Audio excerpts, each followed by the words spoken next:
For the first time in more than 5.5 years, we finally tonight have a few new answers to a question that has loomed over Indiana and over the town of Delphi.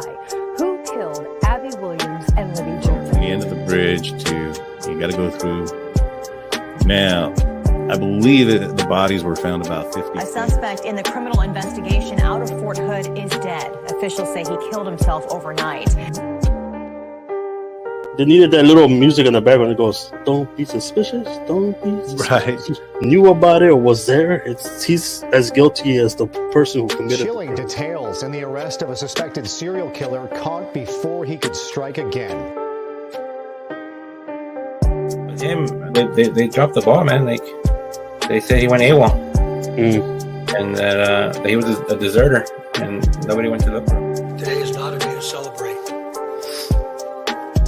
The arrest of Richard M. Allen of Delphi on 2 counts of murder. Right. He sees him taking off with the wife. They end up finding the wife murdered with the baby out of her, and they found the baby in another place.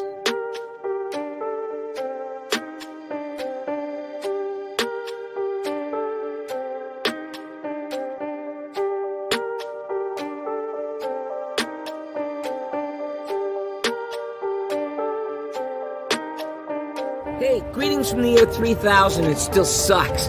This is Philip J. Fry, and you're listening to The Drunken Turkey Show, your one stop for this sort of thing. Hit that button, like and subscribe. You know what to do, just like every other podcast. What is up, everybody? Welcome back to The Drunk Turkey Show. Welcome to the Murder Mystery Show. That's a new intro.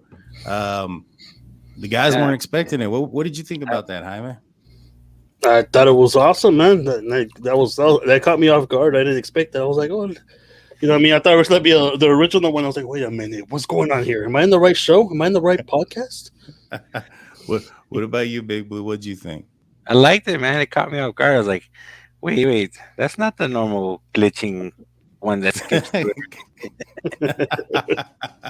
Yeah, I put that together. I felt that, we're going to be probably doing a few of these current crime, true crime, murder mystery type of shows that we probably have a more appropriate intro.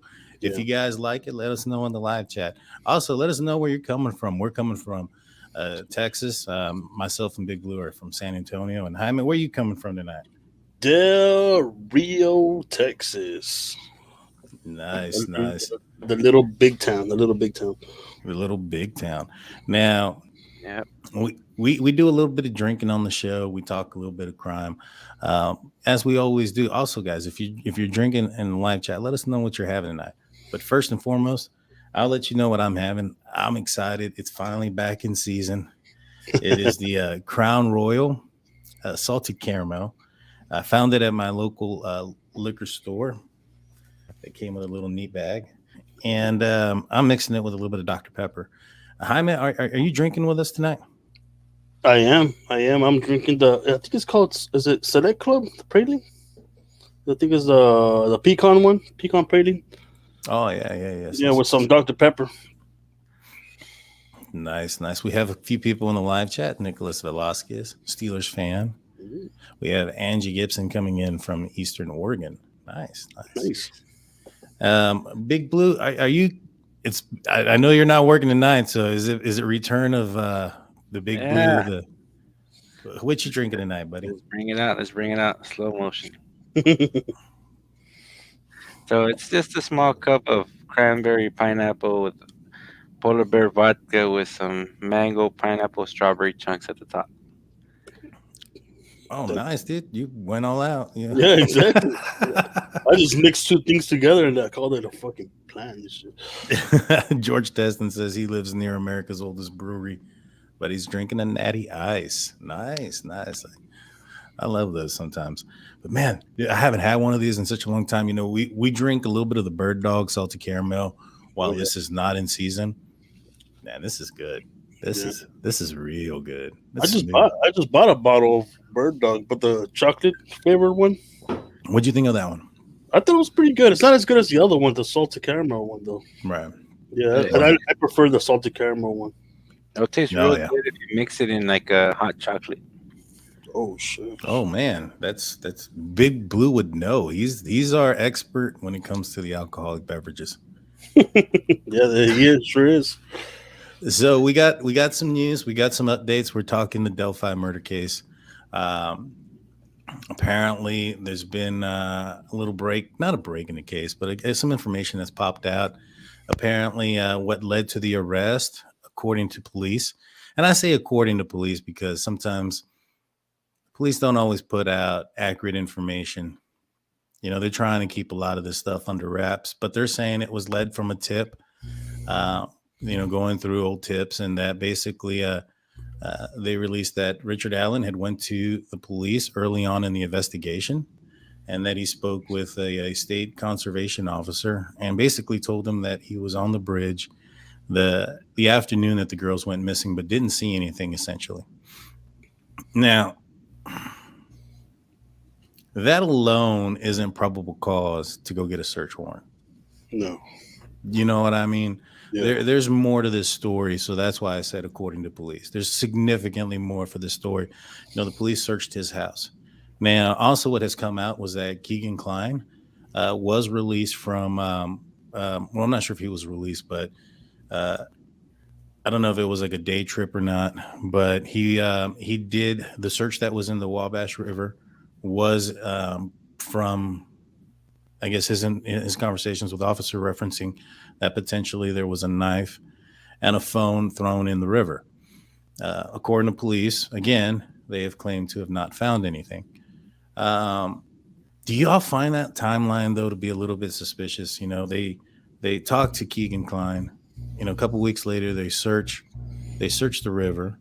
About 4 weeks after that or so, they go search they search Richard Allen's house. 2 weeks later, they arrest him. Do you find that timeline at all suspicious? Somewhat. It sounds like it went backwards. You know what I mean? Like they searched the search backwards. I don't know if that makes sense. No, it doesn't. Like, what do you like?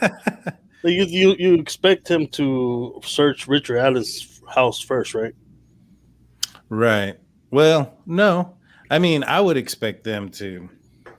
I mean, the only reason they would search Richard Allen's house is they had to have had some type of evidence to a judge indicating not only they have to have evidence, but they also have to indicate what they're looking for.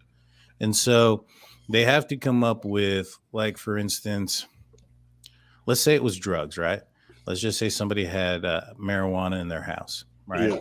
And let's just say somebody wants to report, marijuana is not illegal everywhere. Let's just say somebody had some cocaine in their house and somebody wanted to report that there was cocaine in the home.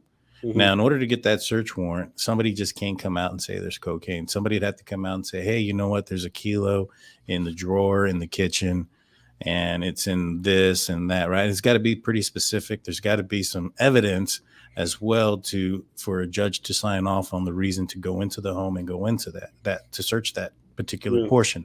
Now, the search warrant is going to have, you're going to be limited to certain parts, right? So, like, for instance, if let's just say there was a stolen TV and you have a warrant to go look for a stolen TV, that doesn't give the police the right to go into a house and look through the dresser drawers. A TV wouldn't fit in there. You know what I'm saying? Yeah. So it has to be within those parameters. And so, just because he went out there and said that he was on the bridge, or perhaps maybe even if somebody else said that they saw him on the bridge, that's not enough, in my opinion, to get a search warrant. There has to be more to more it. evidence. There's more evidence and more maybe even witnesses too, right? Right. And I'm reminded by the fact that there was like a dig or whatnot near the burn pile, and there was a dig near the shed. They were looking for something specific. They would have had to have had information for that specific area, and the fact that the details were that it was something small that came out of that area. There has to be more to this, and that's one thing that I've noticed and I've seen on a few folks that are doing the what is it called? They talk about this content. They kind of leave out the fact that we don't have all the evidence, right? The police do. And so there's probably a lot more that's going on in here than what we know, right? But the police arrest him based off of the search warrant, and it was something that had to be probably taken to a lab to confirm, because he wasn't arrested right away. It was a 2-week ordeal before he was arrested. And so he's in jail. He wrote to his, I guess, to the court, and basically asked for a lawyer. He's been given a lawyer, and that information is out there, like what the letter said. And he's been appointed Andrew Baldwin, and who was the other guy? Bradley Rossi, to be his attorneys, public attorneys for this case. Now, there's been a lot of question, and I've seen a lot of YouTube content out there on potentially why Richard Allen was charged with murder too. Have y'all seen that? Are you aware of that? Yeah, I saw that. Was the day for yesterday? Right. Well, yeah, that. But like, there's been a lot of question as to why they're charging him with murder too instead of just plain old murder. And I can explain that pretty simple. And then I'll look into what I was able to find on the law. What it is basically, and what I was able to find on here was that, one, Indiana is kind of different than most states, right? And a lot of different states, you have different levels of murder, and which include different degrees of punishment. So, for instance, there's a first-degree murder, there's second-degree murder, if it's like crime and passion, like here in Texas, things of that nature, right? Well, in Indiana, they just kind of classify everything under murder, right? If you're responsible for killing somebody, it's murder. Now, they have the death penalty, and the death penalty is basically if a murder is committed while or during a child molesting, a kidnapping, a rape, robbery, carjack, arson, or burglary. Now, here in the state of Texas, if somebody were to break into somebody's house, right, and they commit a sexual assault, or SA, we'll refer it to, they commit that, right? In the law book, an SA is a second-degree felony, right? Yeah. However, if you go through the law book, there's an enhancement if you break into a house and commit the SA. That then becomes a first-degree felony burglary. And so the title of that criminal offense is going to be felony burglary instead of the sexual assault. And that's just basically and solely due to the fact that it's just enhanced. And when you look at the two, one of them's going to have a lesser punishment than the other. You know what I mean? Even though you would think the title of it, one being a burglary, that it would be a lesser offense, and that's not the case in that scenario. And based on what I see here, the reason why I think they're charging him with murder too isn't because, and I saw this guy who claims to be a lawyer, I'm not sure how well, he says that basically the prosecution are lazy, and they're charging him with that because it's easier to prove. I was like, I don't think it's easier to prove. I think it's easier to prove murder versus murder with the intent of kidnapping, with the intent of rape, or whatever the case may be. It's a lot easier to prove just the murder. And so it's not that the prosecutor is lazy. They don't want to do any more work that they don't have to. I couldn't believe I heard this lawyer say that. And when he did, I was like, man, if I ever get in trouble, I know who not to go to. Better call Saul. Better call Saul. Yes, sir. Yes, sir.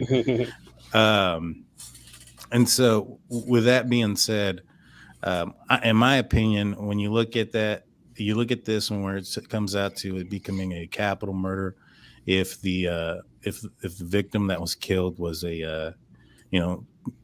while committing a child molestation, kidnapping, rape, or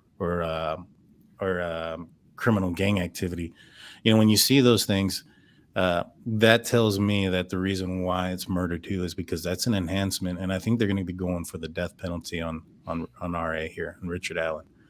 And so, what do y'all think about that, or do y'all think that? I don't know. Maybe I'm wrong. No, it makes sense. I hope if he's the right guy, as we suspect, as a lot of people suspect, including the police, I hope he gets whatever he got coming to him. You know what I mean? For sure. And and a lot of folks are saying, why put yourself in that position or whatnot, and go to the police and say that you were on the bridge, so to speak. You know what I mean? Yeah. And in my opinion, it's probably just to try to get ahead of the police. It's to, try to, if there is some kind of, somebody said that they saw him out there, then perhaps maybe, he has, something saying, yeah, I was out there. I didn't see anybody. You know what I mean? Yeah. I think he did that to kind of like to put some of the look away from him. You know what I mean? Like, hey, I was there, but I was just walking. I didn't see nothing. That way, when people say I saw him there, they can tie him to there, but they can't tie him to the murders.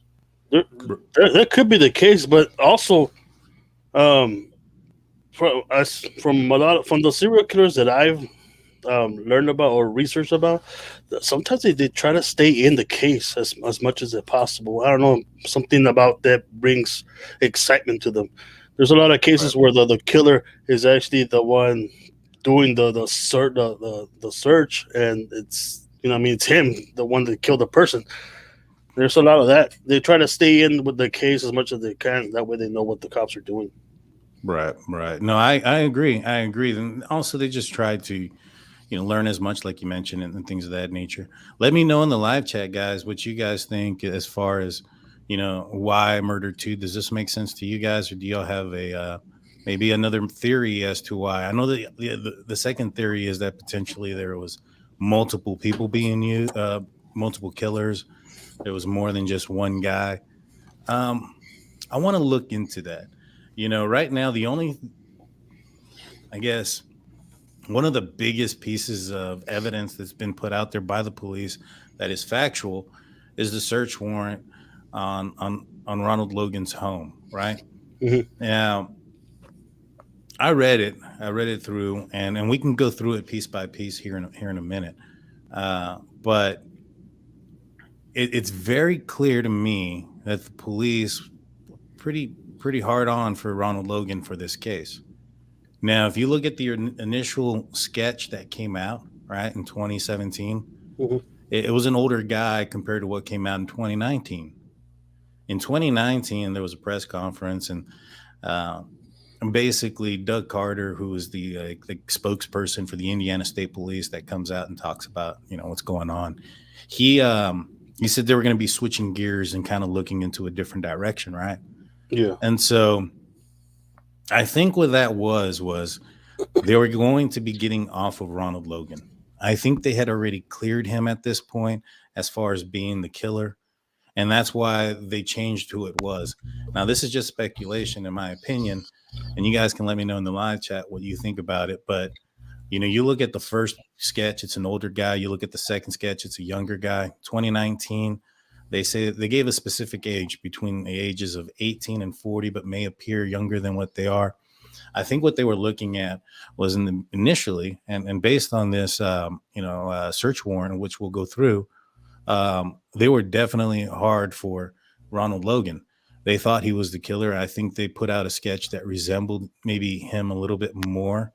That way they can get people perhaps that were on the trail or near the area who may have seen him to come forward and say, hey, you know what? I did see that sketch. I saw that person. That person's Ronald Logan, or whatever the case may be, right? And I think the second one in 2019, when they switched focus, I think they were more focused in on Kegan Kline and his father, Tony Kline. And if you look at the picture of the guy and a picture of Tony Kline, in my opinion, the sketch, if you look at the second sketch and Tony Kline, they look very similar. And Tony Kline is a guy that was in his 40s also, that appeared younger than what he probably was. And so I think you can see where the focus point was. You know what I mean? And initially, the focus point was Ronald Logan, and rightfully so. Ronald Logan lied about, where he was, his alibi, the timing of the alibi. The bodies were found on his property. All these things kind of point in that direction. And if, I was investigating this case, I probably would have looked very hard at Ronald Logan. But one key piece of evidence, in my opinion, that kind of leans me to say that Ronald Logan wasn't involved was, you look at the searches. They did a search on his home and they were searching for evidence. They didn't find anything. You look at what they searched at. They did one search at Richard Allen's, and guess what happened? He goes to jail. Yeah, they had to have found something. Right. Well, clearly they found something, but what that means is, with all this circumstantial evidence that they had against Ronald Logan, what that means to me is that if, especially the way they describe the scene, and we'll go through it. I find it hard to believe that they would be able to go through and search his property and his residence and not find evidence that he was there at the crime scene. Yeah. You get what I'm saying? And we'll go through it. Let me see. Should I share it? I mean, Ronald Logan, I think by him lying and doing the fake alibi, if he wouldn't have done that, he wouldn't have been the suspect. Right. Now, this document ended up being released by Murder Sheet Podcast, and I believe it was only released here recently. Right now, when it was released, Doug Carter, who is the Indiana State Police officer that's the spokesperson that's been talking about this case the most. I don't think he's the lead investigator. I think he's just one of the guys that's there getting briefed and does the press conferences for the state police. He stated there's reasons why in law enforcement you go based on what you know and not what you think, right? Once there's evidence that clears somebody, in my opinion, you kind of have to walk away. Now, I'm not saying that there's evidence that has been put out there that clears Logan, but I think the police did. And when you look at how hard they went at him, I feel that they would have arrested him had they found something, anything, any little thing, right? Yeah. And so let's go through it. Let's see if I want to make this bigger. All right, so, well, that didn't really work. All right, so, oh man, I went too fast. All right. All right, it says here on February 13, 2017 at approximately 1 p.m., juvenile victims, hereafter referred to as LG and AW, which is Liberty German and Abby Williams, were taken to the Monhan High Bridge Trail located in Delphi, Indiana. LG and AW were walking the trail in the area of County Road 300 North, longitude at approximately 213, which was the last contact with LG and AW by cellular device. Oh man. Okay, the victims were to be picked up by a family member at 3 p.m. and the victims were never met with the family members at approximately 5:30 was the last successful ping on the cellular phone by AT&T. The victims LG and AW were located deceased February 14, 2017 at approximately 12:17 at above listed latitude and longitude and have been the victims of murder in accordance with Indiana code. All right, so here's where it talks about the suspect. And I think it's pretty important to when you read this, you guys tell me if it seems like the police think there's more than one person involved. You know what I mean? Like, let me know what you guys think about that. So it goes, a suspect has been developed of a white male wearing a blue jacket with a heavy physical build, wearing a cap and blue jeans. The development of the suspect was made by a 43-second video taken on LG's phone, where the suspect follows the victims as they are walking on the Monhigh Bridge Trail. Near the end of the video, the suspect speaks to the victim, saying, "Down the hill." It sounds as though he is directing the victims to leave the trail they were on and to enter the wooded area below. No person has come forward and identified themselves as the person who met the victims and made the statement in LG's video. Therefore, it is believed that the person in LG's video participated in the killings. Images of the suspect has been broadcasted in news media since February 15, 2017 as a person of interest. So here they're saying that the bridge guy is the person who participated in the killing. I think right here is the only time where it alludes that potentially, I don't know, there could be more than one killer. What do you think? He participated in the killer, not committed the killings. You know, in my opinion, if it was one person, it might be committed the killings, not participated. What do y'all think about that? Yeah, I think the same thing, man. They could have, if they're looking for another suspect, they would have just used participating, right? And if it was just a lone, the bridge guy, it would have just been, oh, he's the main suspect that committed these killings. Right. Yeah, but I thought most of in the sheets they use like suspect 1, suspect 2, but they don't know who's who yet. So I want to see the rest of this 43 seconds of video. Now, I've heard some rumors and going through some of the, you know, Reddit and stuff like that, and seeing some stuff that people have stated that they claim that there's a gun and a cocking of a gun. You can hear a cocking, and then you hear one of them say he has a gun. I don't know how true it is. However, in my opinion, and we'll go through it, there's evidence in here that says that there was a gun used. Maybe not used to kill the girls, but to keep them in check, right? Right, to keep them in control. So, excuse me. It says here, LG and AW are presumed to have made contact with the unknown male at approximately 2:13 based upon the analysis of LG's cell phone, which recorded the video. On February 14th, 2017 at approximately 12:17, victims LG and AW were found dead with wounds caused by and it's redacted weapon. Now, I've seen places also where I couldn't find it where that redaction wasn't there, and it supposedly the word sharp was there, but I couldn't find that again, so I'm not sure of that. So, you know, take that as you will. I've seen it without the retraction also. Right, and it says sharp, right? Yeah, and then all of a sudden now it's retracted. Yeah, and so with a blank weapon on the property owned by Ronald Logan, a large amount of blood was lost by the victims at the crime scene. Because of the nature of the victim's wounds, it's nearly certain that the perpetrator of the crime would have gotten blood on his person or clothing. Now, right here, it seems like it's singular, like one person. Yeah. Now, it also seems that they know where the crime scene occurred. So there's some theories and people that go out there and say, oh, you know, they were moved. That means that the crime was committed off location, brought back. Yeah. It was committed in Ronald Logan's barn. No, it wasn't. It happened out there. Broad daylight. We got to remember this too. It's broad daylight, middle of the day, 3 o'clock in the afternoon. Not only that, but didn't you say it was like a quarter mile to the farm? Right. Well, I hadn't gotten to that part, but yeah. So I'm a little bit ahead of him. You're a little bit ahead. Yeah, sorry. That daylight savings time, I got you confused. Yeah, actually, we're right there, Hyman. So it says right here that the location of the crime scene is approximately 1,400 feet from Logan's residence. That is a quarter mile away.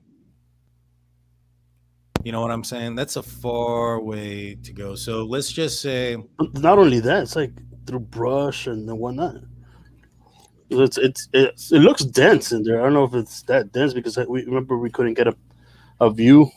Not only that, it was down the hill. Not in reference to what he said, but if you go back and you watch some of the interviews and some of the you see the interviews that Ronald Logan is giving, it clearly you can see where where they go down to the place where they found the bodies, that they're going up and down the hill. right? So this murder happened, down the hill from his residence as well. So, there's a lot to be blocking the sound or anything if he was there at his house, which I have a theory as to what he was doing. But right here it says the location of the crime scene. It was approximately 1,400 feet from his residence. Let me see. Hold on 1 second. Let's pull this up. So here is the residence of Ronald Logan. Let's measure this out. So I have it under yards. Let's put it under miles or feet. I'm sorry.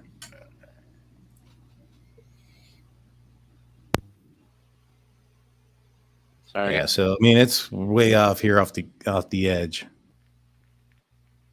give or take. Right. So this is about 1,400 feet. Yeah. Let me, so people can see where it's at. So, that's a long way. You know what I mean? Now, they were about half a mile as well. And what we'll see in this report here is that he's 77 years old also at the time.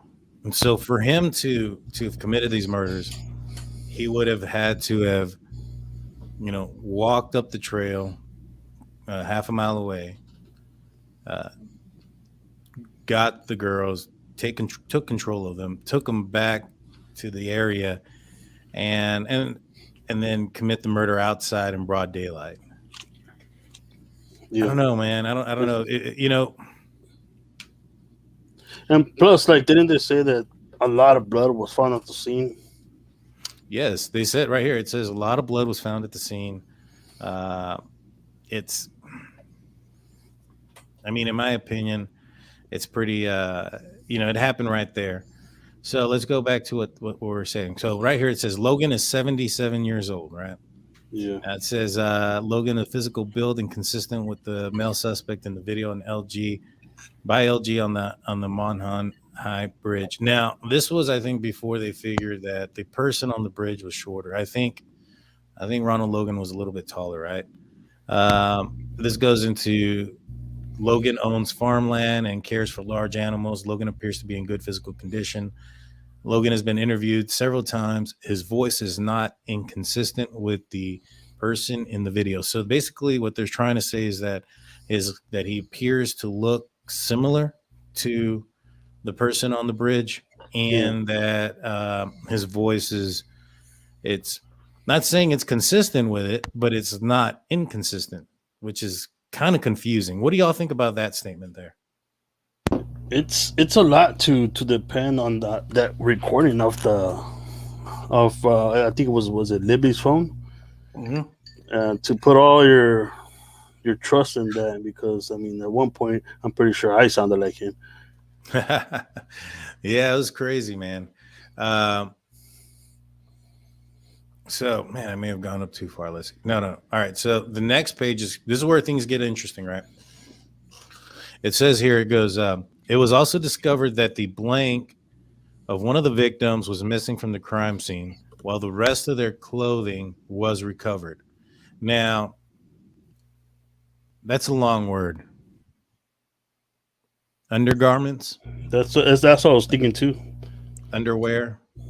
It has to be a piece of clothing, because it said all the rest of the clothing was still there. Yeah. And also, only one of the victims was taken, which means that whatever it is, let's just say it is undergarments, right? The other one, they left the undergarments there. Now, it was been rumored that Libby was the focus of the attack, that she also had majority of the injuries, right? And so I wonder if it was hers. Miss R0003 says, yes, it was underwear. So this guy goes, based on my training and experience, it's common for perpetrators of this type of crime to take a souvenir or in some fashion memorize the crime scene, whether by photos or electronic or digital methods that are then downloaded on the computer, storage devices, tablets, phones, iPad devices, other electronic device storage for later viewing, scanning, or copying. Yeah. So something is telling them, because they go into a lot of, detail into this potential pictures or downloading of images or whatever. That leads me to believe that they have evidence to believe that there was pictures taken, whether that's the bodies, which it says that they were staged. I wonder if that means that they were staged in a position, of one to take a picture for. That's what it sounds like. You know what I mean? Also, I mean, they're pretty, confident in it about the souvenir. The souvenir is pretty obvious because there's one piece of clothing missing. However, the pictures, I wonder if there was maybe, I don't know, some kind of evidence, maybe a tripod evidence of something out there on the ground and pressed into the dirt. It's interesting. So next it says LG and AW had no visible signs of struggle or fight. No visible signs means that they didn't run away and, they weren't bound either. There would be signs of that as well. That would be under. It just kind of seems like it came out of nowhere. Yeah. You know what I mean? The no visible signs of struggle or fight. Doesn't mean that they didn't run, I guess. They could have. But if you go back and you see that there's a disturbed ground, that there's blood in one spot and then it trails off, and you see two different bloody spotted areas, that would lead you to believe as an investigator that there was a struggle or fight. Yeah. Am I wrong? Yeah. Well, if there was a struggle, it wasn't as hard fought as much of one. Yeah, there was not much of one, and maybe that's where they're saying that a pistol might have been involved. Yeah. Right. You cannot run bullets, I'll tell you that. To my theory is, I think it happened somewhere else, because remember they said that there was a lot of blood loss and it wasn't in the area that they were at. No, it just says that at the crime scene that there was a lot of blood and there was blood there.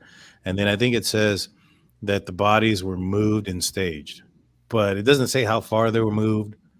It doesn't say any of those things. I don't think they were moved far, based on the fact that they talk about pictures and stuff like that.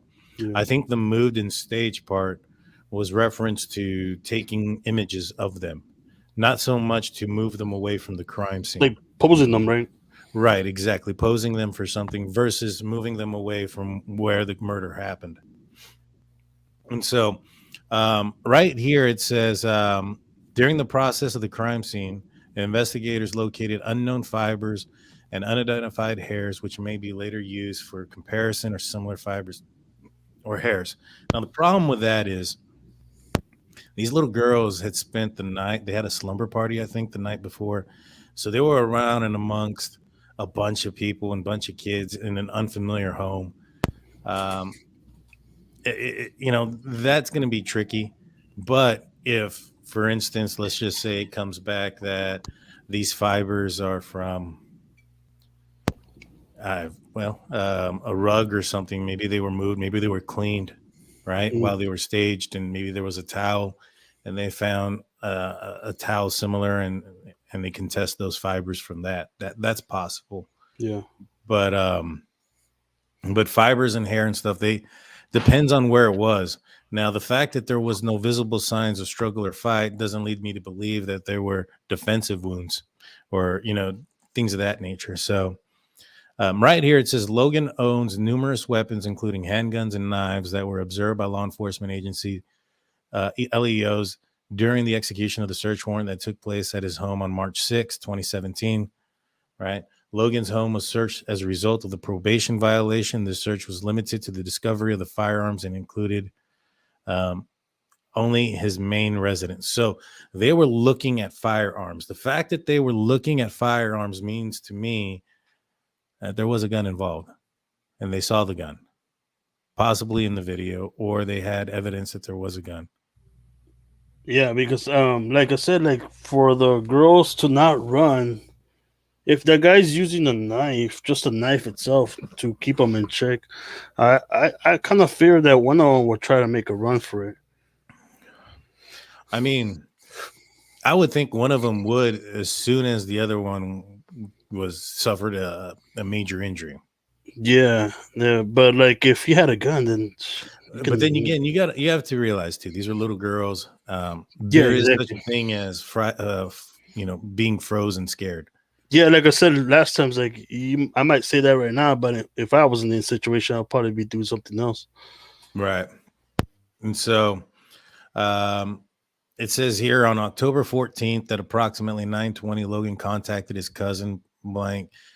Logan asked Blank to tell the police that he had came to Logan's home between 2 p.m. and 2:30 on 5/13/2017 to pick Logan up, and Logan further told Blank to say that Blank drove Logan to an aquarium store in Lafayette, Indiana. Logan told Blank to say they returned home to Logan's house between 5 and 5:30.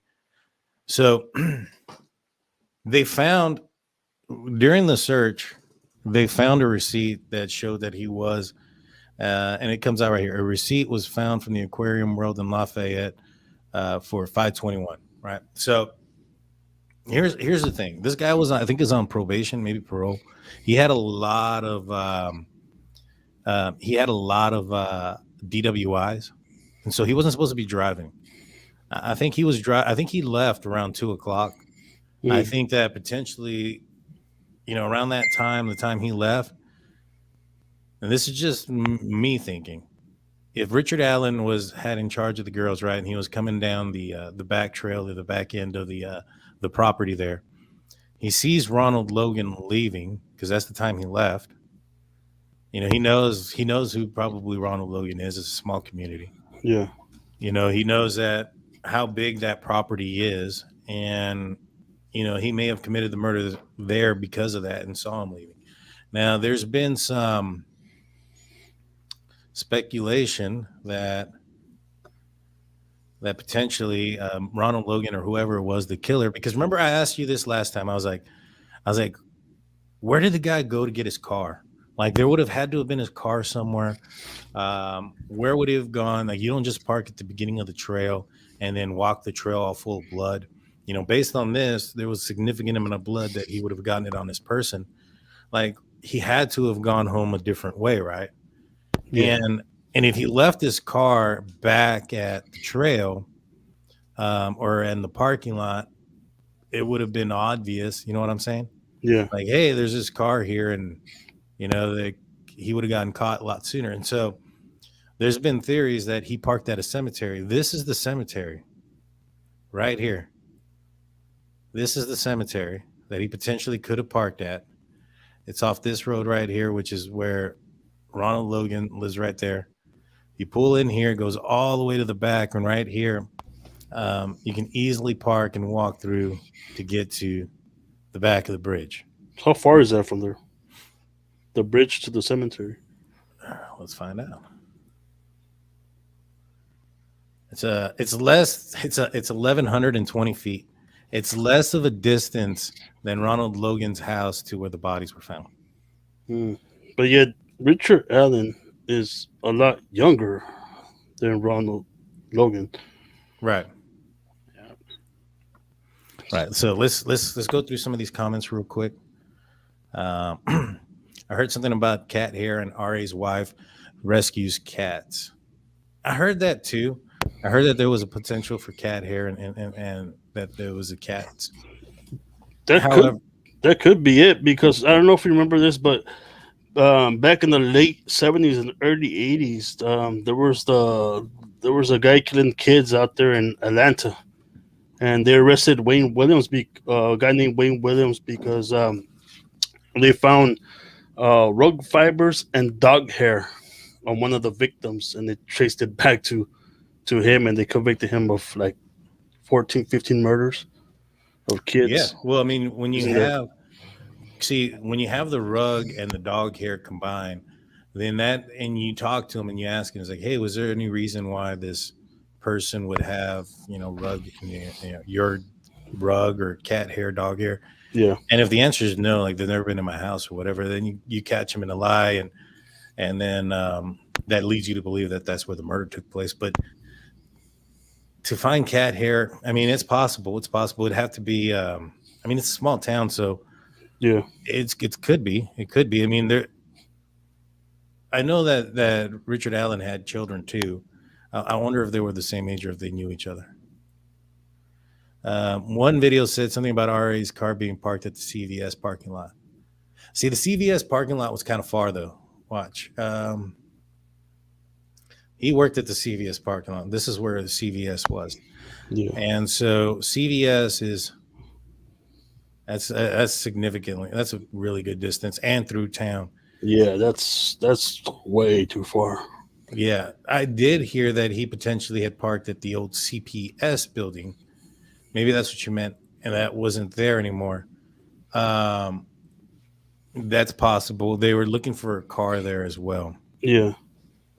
On that, forensics are fascinating. Yes, they are. Please hit that like and subscribe, guys, in the live chat. Appreciate.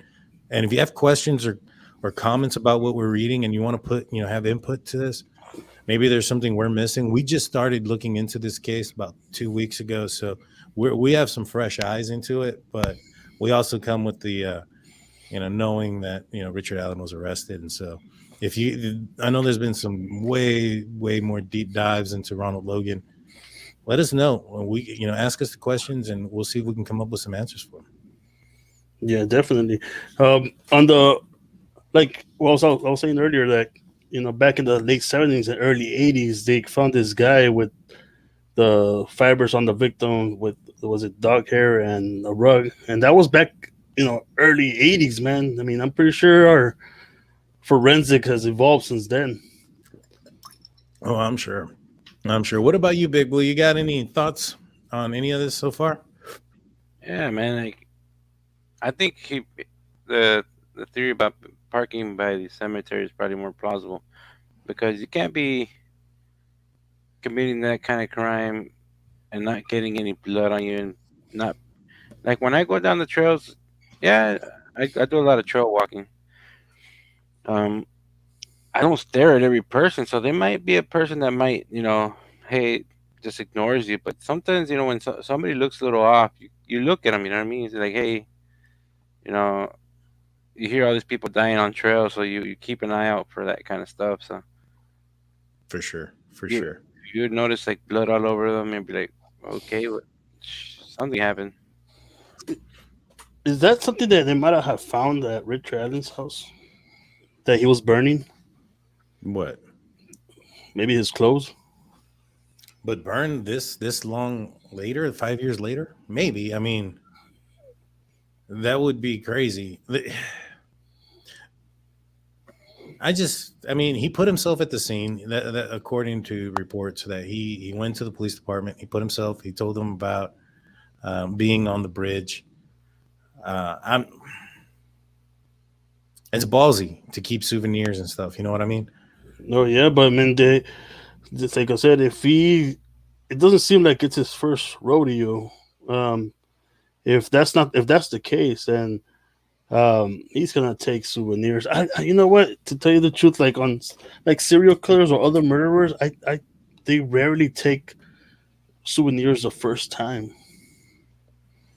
You know what I mean? They probably do it more like the second, third time, and so on. But I rarely hear them taking anything the first time they commit a murder. Most of the time, it's just because of the opportunity they have. You know what I mean? Yeah, I think you're right. But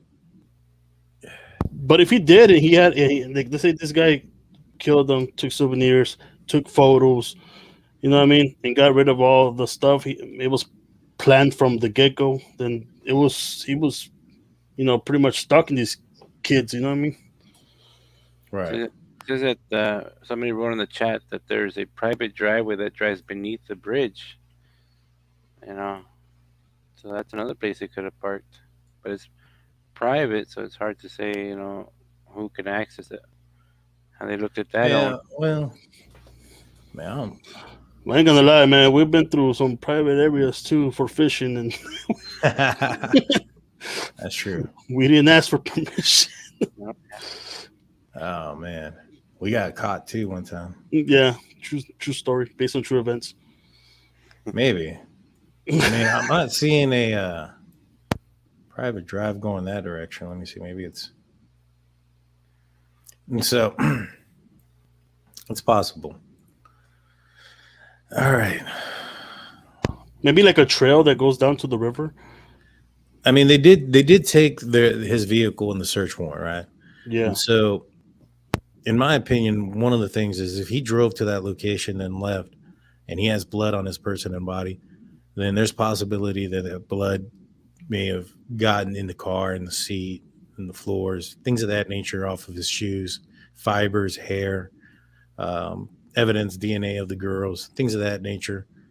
I heard it was pretty gruesome with one of the girls, and so yeah, it's just insane. Let's see. And so this talks about. It says here on March 6, 2017, during an interview with law enforcement, Logan said he was picked up by blank around 3 p.m. and taken straight to the aquarium.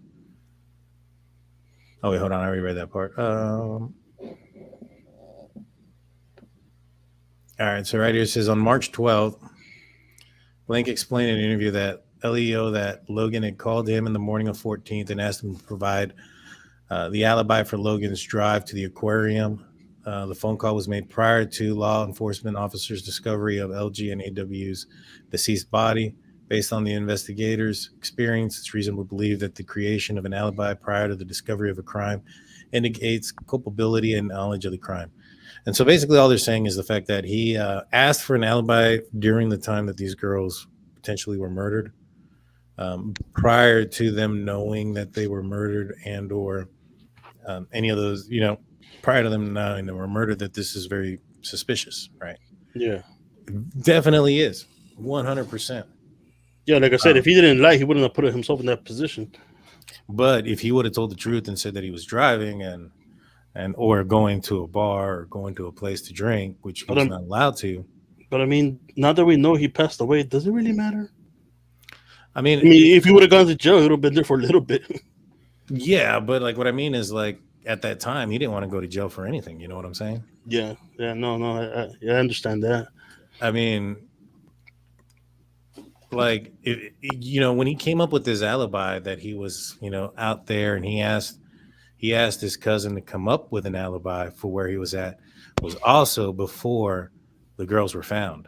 Yeah, he may not have done that had he known at the time that the girls were found murdered or dead. You know what I mean? Then he may have came forward like, nah, man, I was out here drinking and you know what I'm saying? I'd rather take that than the murder rap. Yeah.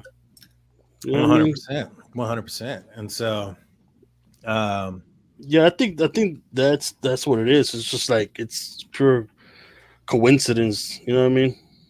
Right. Well, so people like to get out of the craziest things. Like it's like what happened here in San Antonio like 3 nights ago. There was a councilman going home and he was pretty drunk. Oh, yeah. He sideswiped somebody and he just kept going. He pretty much crashed into his garage and they called the cops on him. So by the time the cops got there, he was just laying on the floor in his patio just saying, I didn't drive. I didn't go nowhere. His Jeep was still on, rammed into his Jeep, into his garage door, you know what I mean? And he couldn't even walk, and he refused to go with the cops. That was a big old story about that. So. Oh, yeah, no, I remember seeing that. But I just think that, all right, so let's just say, and we'll go further into it, but right now at this point, the police are pretty hard on the fact that it's Ronald Logan who's the guy, right? Yeah. They're not looking at anybody else. They're looking at him. He's like the main person of interest right now.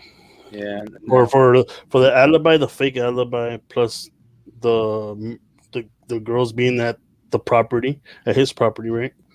Right. And then he kind of like his build is kind of the same as Bridge Guy.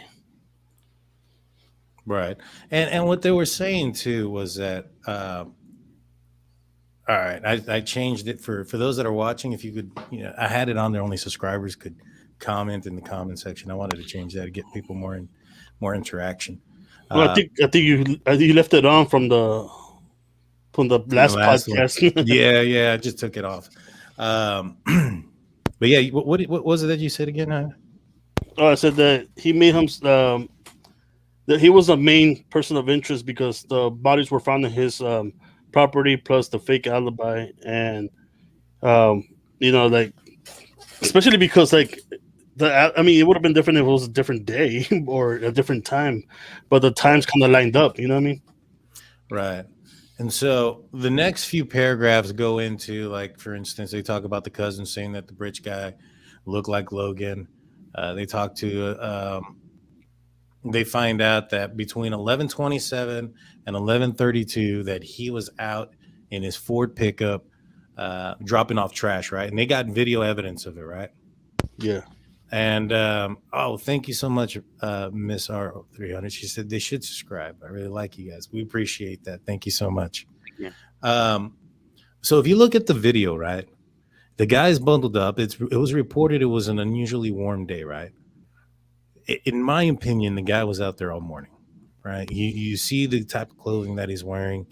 He looks like he'd been out there all day. He was out there when it was still cold. Let me rephrase that. Yeah. That's not 11:20, 11:32 a.m. Like if he came out after 11:32, like if he went over there, dropped off the trash across town, came back, right?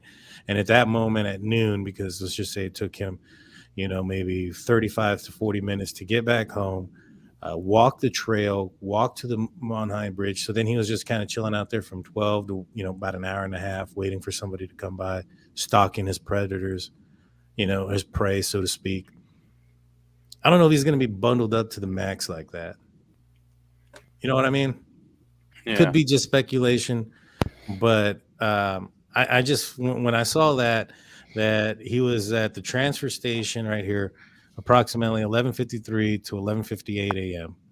Right, so by the time he got back home to the transfer station, so all right, video from the transfer station shows Logan driving his Ford truck between 11:27 11:32, putting Logan at the transfer station approximately 11:53 to 11:58. He'd have to get home, and they're saying, he had plenty of time to get home, get out there on the trail, do what he needed to do, right? But I just feel that on a warmer day, you're leaving your house, you're going on a climb, you're going to walk half a mile up and down the hill. You're probably not, that bundled up unless you're out there when it's still like from the morning degrees in the morning. You know what I'm saying? Yeah, exactly. Because Bridge Guy had a jacket, right? He was looking really warm in that. Oh, for sure. And so it says here on March 8th, somebody was interviewed by law enforcement, met Logan about 7-8 years ago, was in a personal relationship for a couple months, stayed at his home on the weekends. They said that Logan became physically abusive. During the interview, explained that Logan continued to stalk and harass her after the breakup. The other thing is too, this guy is a drunk. He had DWI cases and things of that nature, right? Yeah, but who are we to say that? Yeah, drunk turkey show, baby. But with that being said, like, you go from being possibly like a jerk and physical or abusive, right, to killing kids at 77 years old, killing kids and posing them and moving them and staging them at the bottom of your house. That's a big stretch. Not to say that Richard Allen, going from everyday person that worked at CVS to killing 2 kids and doing that, isn't a stretch. However, I feel that there's probably more here too. There's probably more people here.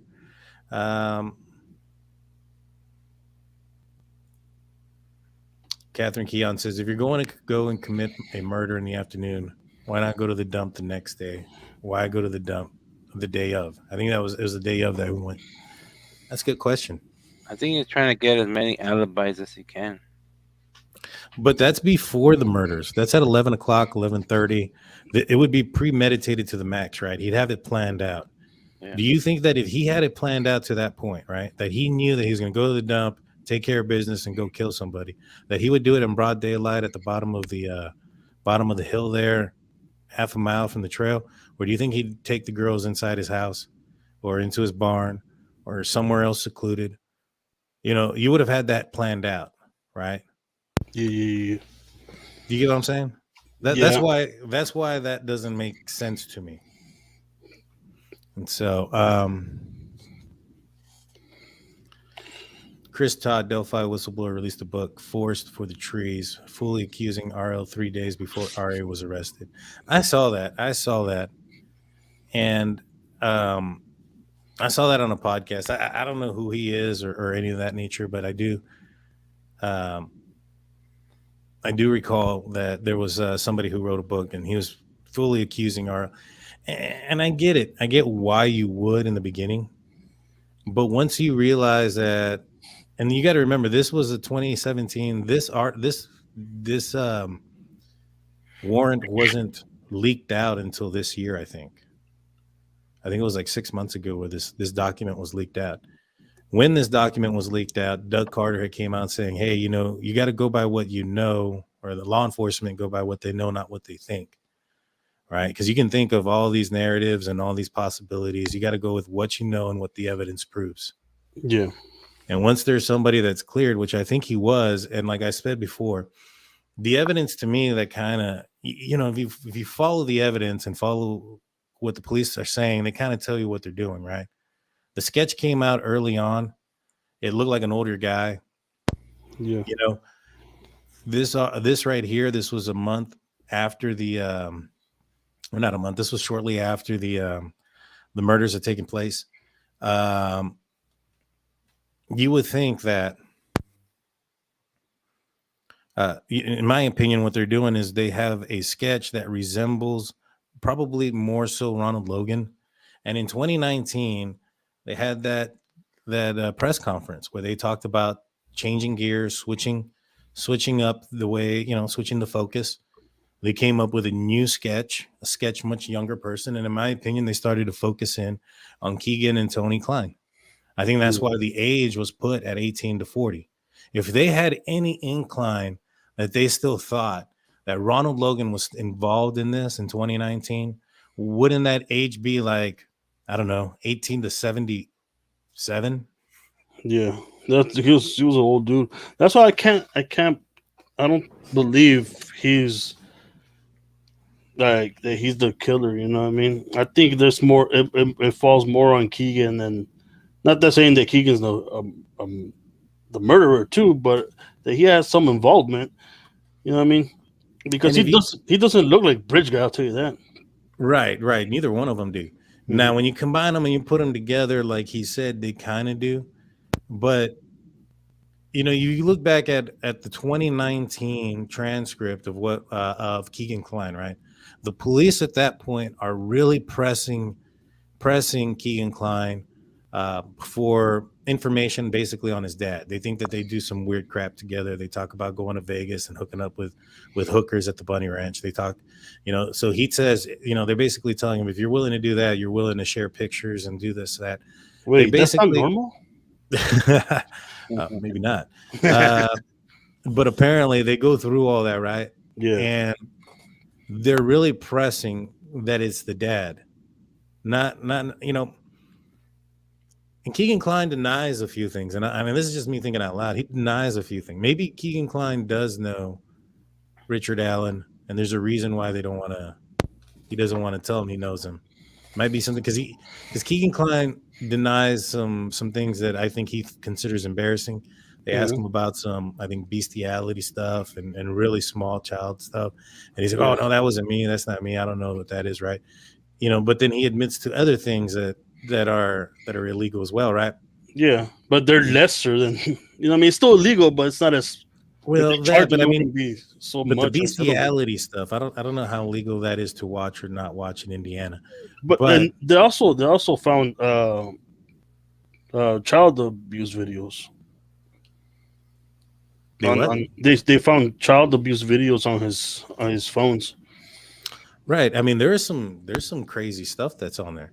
And he would deny some things, and the police were pretty adamant that there was two different people that were on the Anthony Shots account, using the account, talking to women, right? And they assumed, and they really, targeted and tunnel visioned in on Tony Kline, which is his dad. Now, if you look at the pictures of the second sketch and Tony Kline, I think they're pretty close. And so, in my opinion, maybe Kegan did know Richard Allen. They had some kind of weird relationship or something, and that's why he doesn't want that coming out. I still think Kegan's you know how he was doing those fake accounts. I think he sold this account or phone to Richard, and Richard reached out to these girls because Kegan was in contact with Libby, I believe.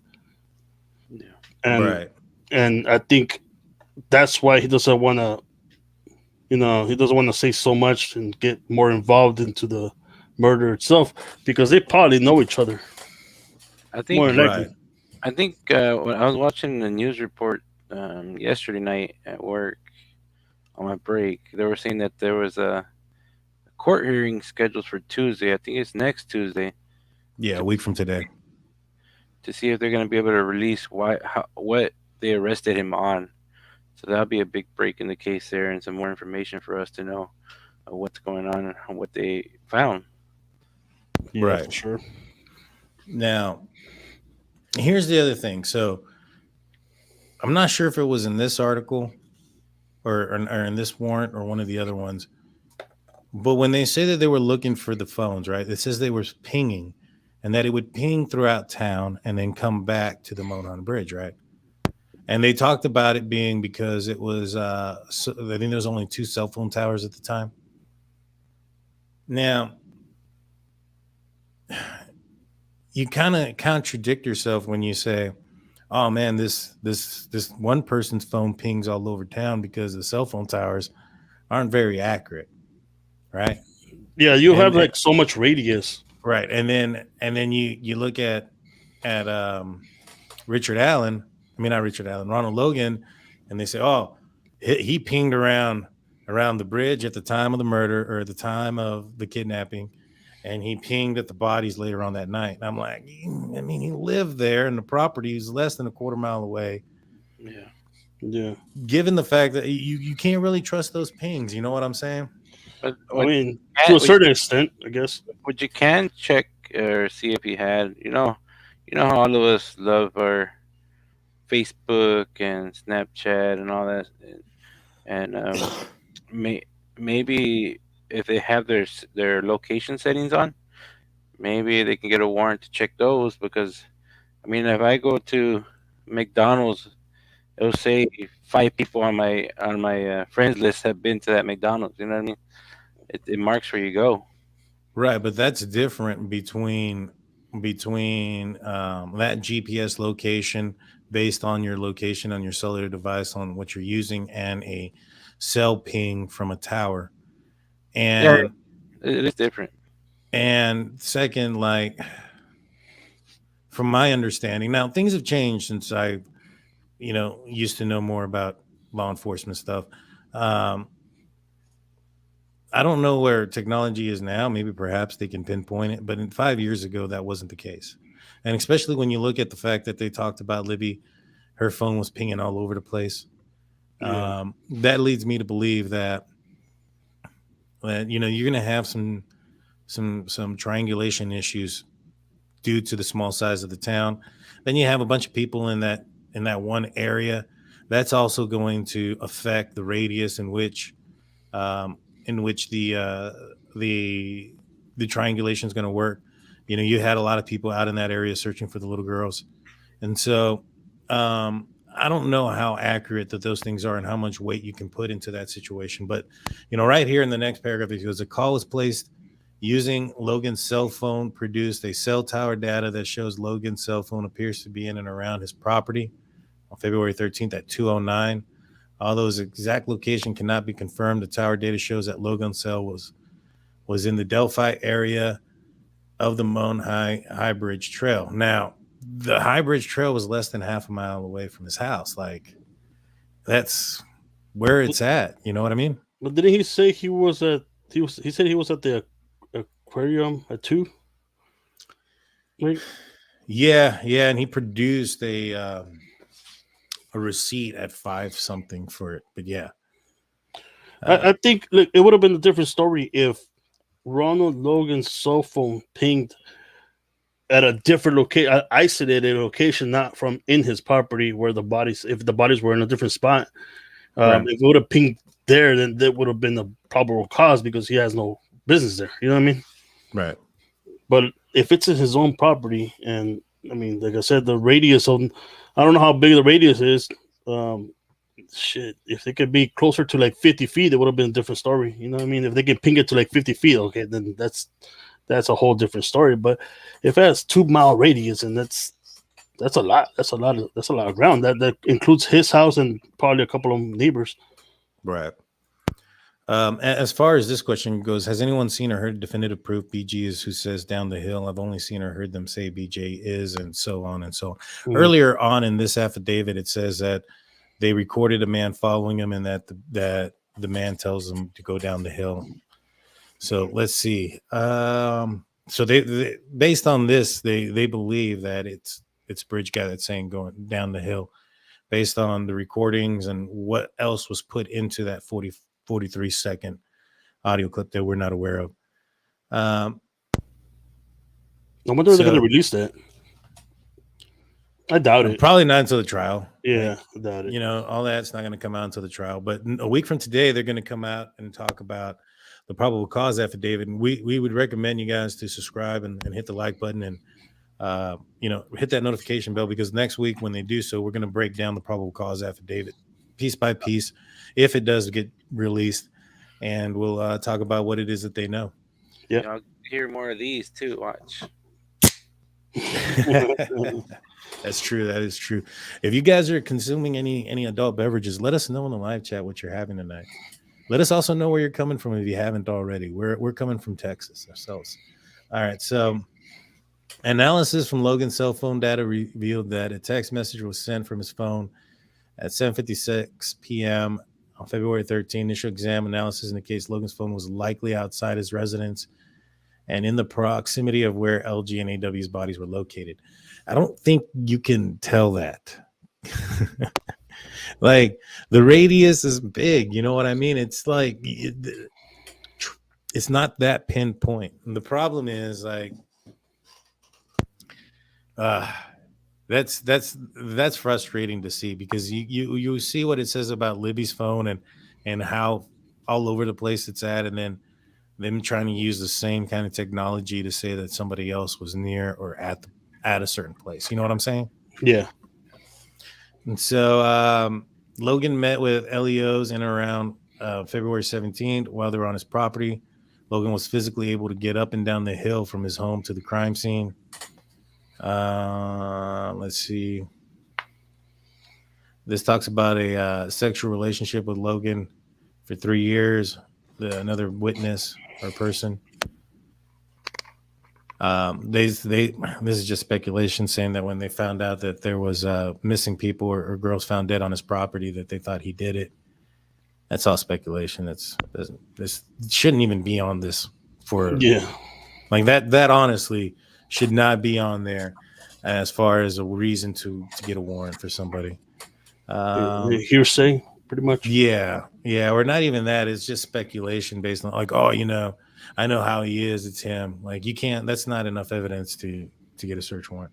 Yeah. They said that this is the FBI search warrant. It took them about a month to get one. Right. They were fishing by then, I guess. They're trying to get whatever they could. But it's hard. I find it hard to believe that Logan took him to his farm, killed him there, brought him back, posed him, and didn't get no blood on him or at his place.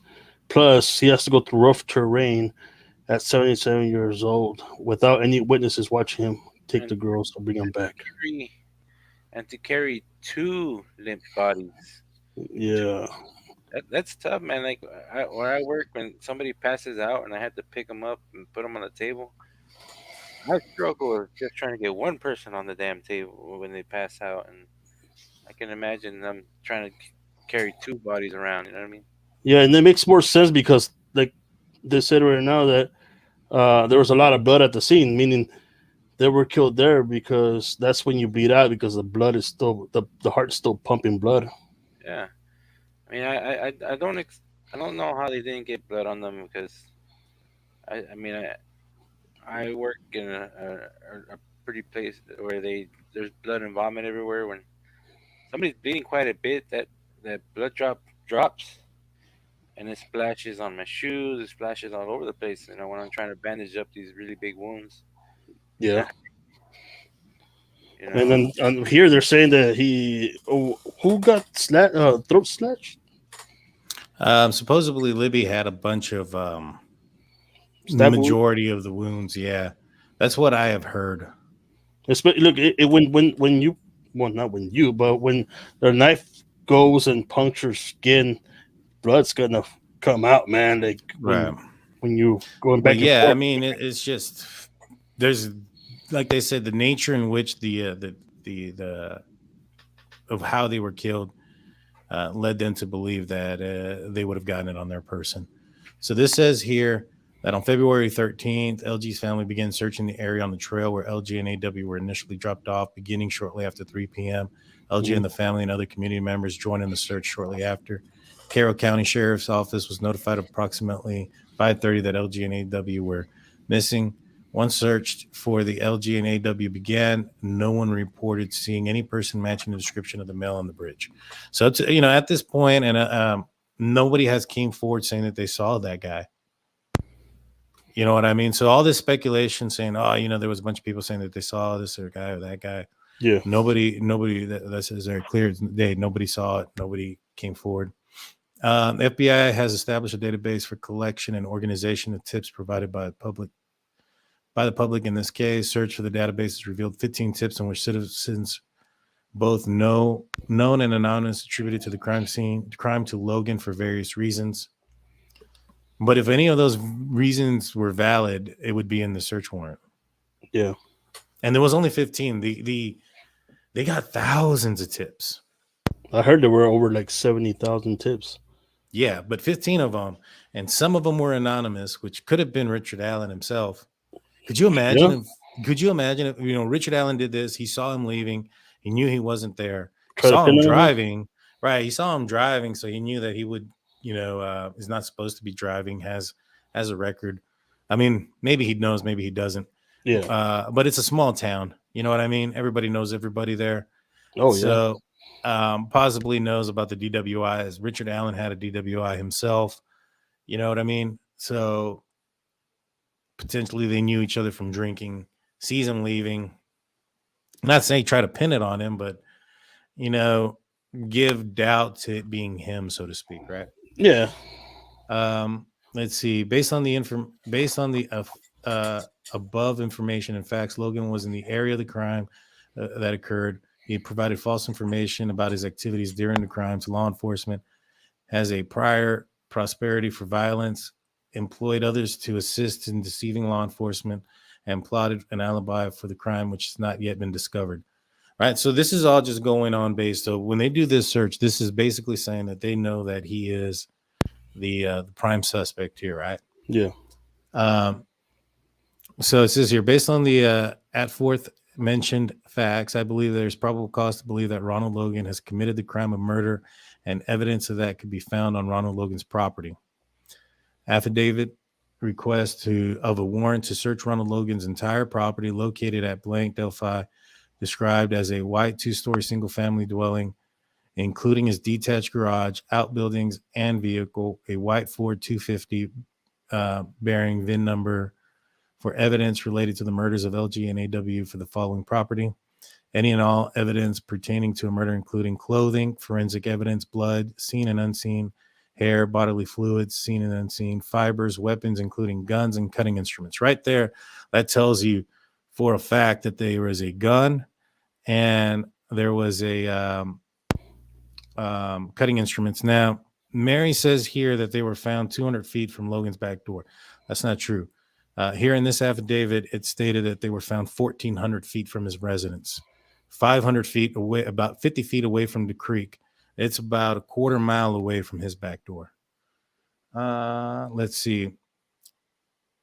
Computers and computer equipment, digital storage devices, tapes, cassettes, cartridges, streaming tape, commercial software and hardware, computer disk, flash drives, disk drives, monitors, computer printers, modems, tape drivers, disk appliances, basically anything that you can do to make a picture or save download picture. They were pretty convinced, based on probably the staging, that there was pictures taken, whether it was staging and perhaps maybe an indent in the ground from what are you doing? Nothing. I just got some news. Oh, okay. Nice. All right. So they're looking for records, documents, writings, and correspondence containing information about the crime or crime scene or any individual involved in the crime. Any and all tablets, phones, iPads, devices, and any other electronic devices which may contain digital data. Now, they may also have been onto like Kegan, Kline, and probably thinking that perhaps there was a connection there to the Anthony shots, and that's also might be a reason why they're going so hard for digital records or whatnot. You know what I'm saying? Yep. If the cops search for every single little thing you just read right now and they found nothing, then I don't think it was him. You know what I mean? Like if they search all of that, they search his home, his car, his farmhouse, right? Mm-hmm. And they didn't find nothing, then obviously he wasn't involved, right? Unless he cleaned up real good and got rid of everything really good. I think he would just lie just to stay out of trouble, man. The thing is, man, like you also have to realize if it was Ronald Logan, he's 77 years old. Mm-hmm. That's an extensive amount of cleaning you'd have to do. Yeah, no.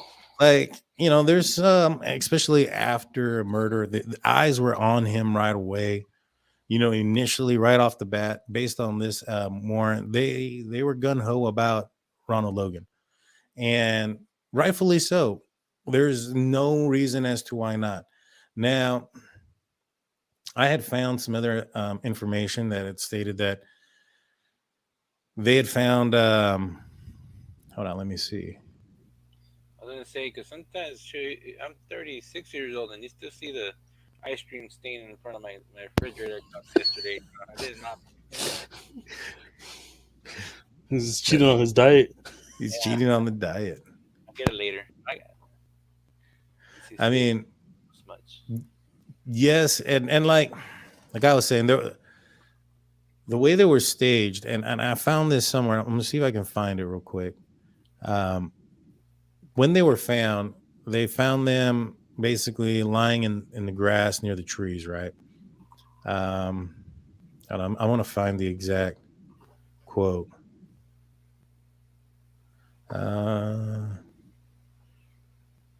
Do y'all have any questions about what we put out there, guys, in the chat? Let us know.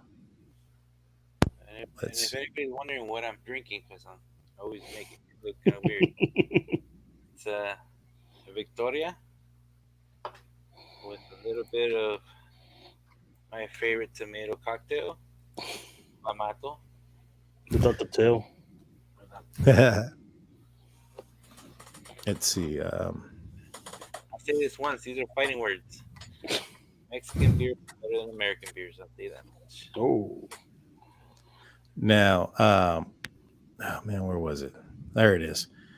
So this was from Fox 49 article. It says he saw something. He could not figure out what it was. And this was referencing the person that found the bodies. There were two deer standing up there. As he looked up to see what it was, this is when he saw them, said Libby's grandma, Becky Patty. They were lying in the grass between a group of trees deep in the woods. And so and they were talking about when they found them and what they look like. Yeah. It's crazy, and this is from Fox 59, and in reference, I think this was a conversation that they had with one of the grandmas, and so there's the article if anybody's interested in finding it. Like, I find it hard to believe that it was hold on, right here. Mary Tanner goes, I personally don't think Logan did it. I think it was both KK and Kegan Kline and Richard Allen. I mean, it's hard to believe that Kegan Kline is not involved, right? Yeah, definitely. Especially because, like we said it on the first show, that he got some of his charges dropped. No, right. You know, I mean, it's kind of weird that he's getting some of the more offensive, right, charges dropped and all out of the blue. I think he ratted him out, man. Yeah, me too. That's what I'm thinking. I think him, like I said, I think he sold the phone or that account. Man, Richard got a hold of the girls. That's why it showed that Kegan supposedly made those accounts, right? And it showed that they were in contact with Libby the same day. Like, so but here's one thing that I'm interested in, and I haven't, and I found something kind of weird, right? So if you go in and you look at the conversations that they have with Kegan Kline, right? They talk about cars, and they ask him about cars, right? Mm-hmm. If you look at the arrest there for Richard Allen, it says that he has an alias of Craig Ross Renfro, right? Mm-hmm. Craig spelled kind of with an H or whatever. And Craig Ross Renfro is a real person, though, that lives, or at least has a Facebook, that's near the area in Indiana. And there's two profiles, and one of them there's like a Trans Am. In the picture, it's like an older one.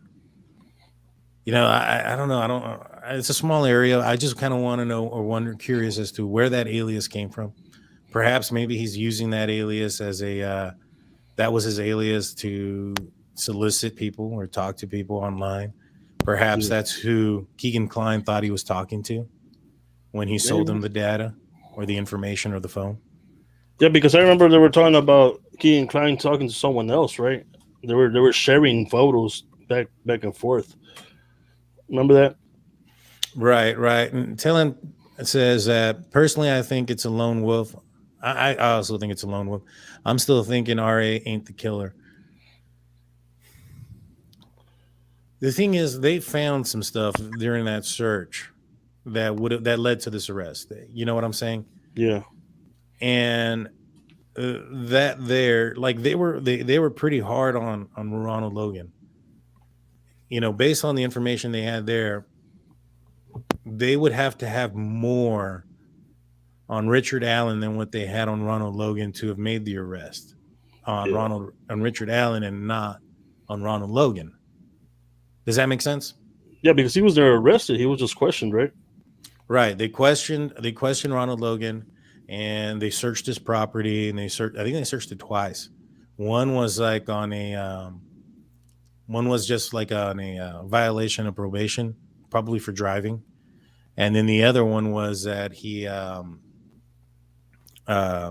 was the search for potentially looking for a connection to the murder. Let's see. Bano says they say he talked to the cops and he said he was on the bridge.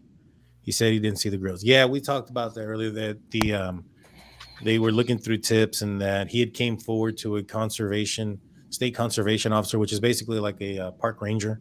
Yeah. And basically told the park ranger that he was on the bridge that afternoon of the disappearance of the girls and that he didn't see anybody. And he didn't see anything.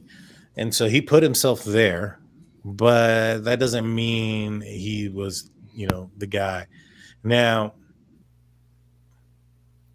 even him being on the trail isn't enough evidence for a search warrant. It's a public trail, right? Like anybody can go there.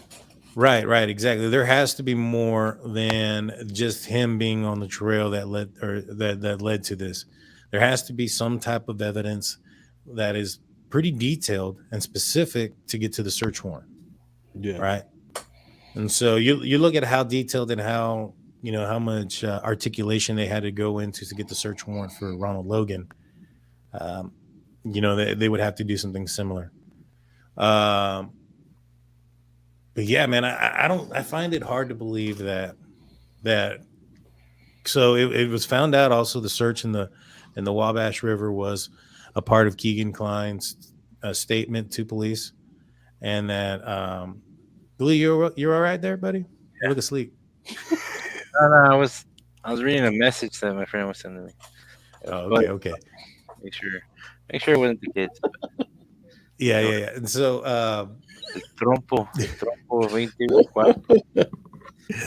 Who's always getting in trouble. Yeah. I just find it hard to believe that Kegan Kline is not involved. He spoke to the girls the day that they disappeared, and it was reported that he had spoken to another girl and told them that he was supposed to have met her, but she never showed up. Like, there's a lot of coincidences there that just don't fly with me. You know what I'm saying? Did they mention what they used to talk to these girls? Was it Facebook or was it Snapchat? I think it was Snapchat and Instagram. Okay, because on Snapchat, if someone logs into one phone, it kicks the other one out. You can't be on the same account together. Right, and they brought that up in the conversations with Kegan in 2019. So they spoke to him in 2019, which coincidentally, like I mentioned before, that's when they changed the sketch, right? Yeah. So that's when they also came out with the age range. They didn't come up with the age range until 2019. 2019, they came out with the sketch, came out with the age range. They came out with the fact that they came out of the press conference and said that they were changing gears and looking in a different direction, right? We can allude that the direction that they were looking at, based on the warrant that we just read through, was at Ronald Logan. So in 2019, they cleared Ronald Logan from this murder, and they switched and they turned to go a different route. Now, we, as far as people have, that are, I don't know what the word is, home detectives that are looking into this case, didn't see this document on Ronald Logan until this year. And so we're several years behind the police, if that makes sense. You know what I'm saying? And so we're playing catch up. Right. In 2019, when this came out, this affidavit of search warrant affidavit, Doug Carter came out and said, it's not what you think, law enforcement, you got to go with what you know. Yeah. You can go down these rabbit holes and think all these scenarios you want, but if the evidence doesn't lead you there, you have to follow the evidence. Right. And so I think they turned their attention away from Ronald Logan in 2019. There was no evidence. Kegan Kline and to Tony Kline, Kegan's dad. I think that's where the attention has been since 2019. Now, he's a mechanic, right? I'm not too familiar with what he does. I think Kegan's dad is a mechanic because I think he said something about helping him out, fixing cars and whatnot. Right. That's right. They talked about the car stuff. And so, you look at the age, you look at the pictures and the sketches and stuff. They were trying to find somebody, that recognized these people and say, hey, this is who it is. Yeah. The report is, if you believe what they said, is that they didn't find the knife, they didn't find the phone, and being frustrated by the direction that they were going, they went back and looked at some old leads, looked into Richard Allen and found something there in the leads that helped them, get some answers, which doesn't make any sense because you have to have more than just a lead to get a search warrant. Like, if that's all they got was somebody saying they think it was him, they saw him on the bridge, he claims to be on the bridge. Yeah. They saw him leaving at a different time that he said he was on there, and that's all they have, then this case is going to get thrown out because anything that they found there is going to be fruit of the poisonous tree, which is basically they did an illegal search, and they have to have probable cause to do the search. So there has to be something more than just a lead. I find that to be just maybe trying to lead or throw off the public from what's going on. What do y'all think? I think he got snitched on, and I think they found something in his house that pertained to the murder, and that's the whole reason they have him locked up. You know what I mean? If it wasn't for that, like you said, it would be an illegal search and seizure. You know what I mean? Right, exactly. And you have your what is that? Your Fourth Amendment right, or whatever it is, and it just doesn't make any sense that they would go based off of that. There has to be more evidence than that, and I'm sure they have it. I don't think that there's a question as far as how this murder would happen, where it occurred. They probably, based on the warrant, they know where it happened, with what kind of instrument was used. Mm-hmm. They know that the bodies were moved and staged. They have all the information. Yeah. There was a lot of talk back in the day that they thought that this case should have been closed within days. I mean, they had video of the dude. They did. But I mean, like I said earlier, you can't just go off of the voice. You know what I mean? That's not enough evidence, in other words, just for the dude being there. You know what I mean? But it's just it sucks that it took this long. You know what I mean? And it's still gonna take longer because it's still got to go through trial and whatnot. But I'm really eager to find out if they're gonna disclose the probable cause. That's weird that they haven't. And like the fact that they haven't, and they're telling people that is because it's an open investigation, that doesn't make any sense. That really doesn't, because that is supposed to be an open document that anybody could read, and he has the right to know why he's being charged with murder. You know what I'm saying? You can't just charge a man, hold him, on a whatever bond he may or may not have. I'm not even sure if he has one, and hold him in jail without telling him why they have the probable cause to put him in jail. And so I find that to be weird as well. Yeah, because in most circumstances, you get a chance to bail out. You know what I mean? Get a chance. Well, yeah, but it depends on the nature of the crime. Yeah. Sometimes they're sent out for no bail. Yeah. But the thing is, you're supposed to be given notification as to why they arrested you, why you're going to jail, why you're being held without bond. Yeah. And right now, I'm not sure if they're doing that, because that's a public record that he's supposed to be able to get in touch with. Yeah. He didn't have a lawyer before, now he does. And so they might be pushing to get that, open. They're not going to want to help the police in any form or fashion. You know what I'm saying? Well, they got a week to prepare. You know what I mean? They got a week to prepare their case. We'll see what happens. Yeah, definitely they do. But I just feel like when you look at the evidence, it's there's got to be more. There's got to be more. Oh yeah, there's definitely more. Luckily, it's gonna be next week, right? That's when we're gonna find out. I mean, look what all we went through just for this search warrant for Ronald Logan. Imagine the next week if they disclose the probable cause. It's gonna be insane. Oh, for sure. And so I wanted to show you guys a couple of things. So you already showed us that. Yeah. So let me put this on mute real quick. So this is the search party, and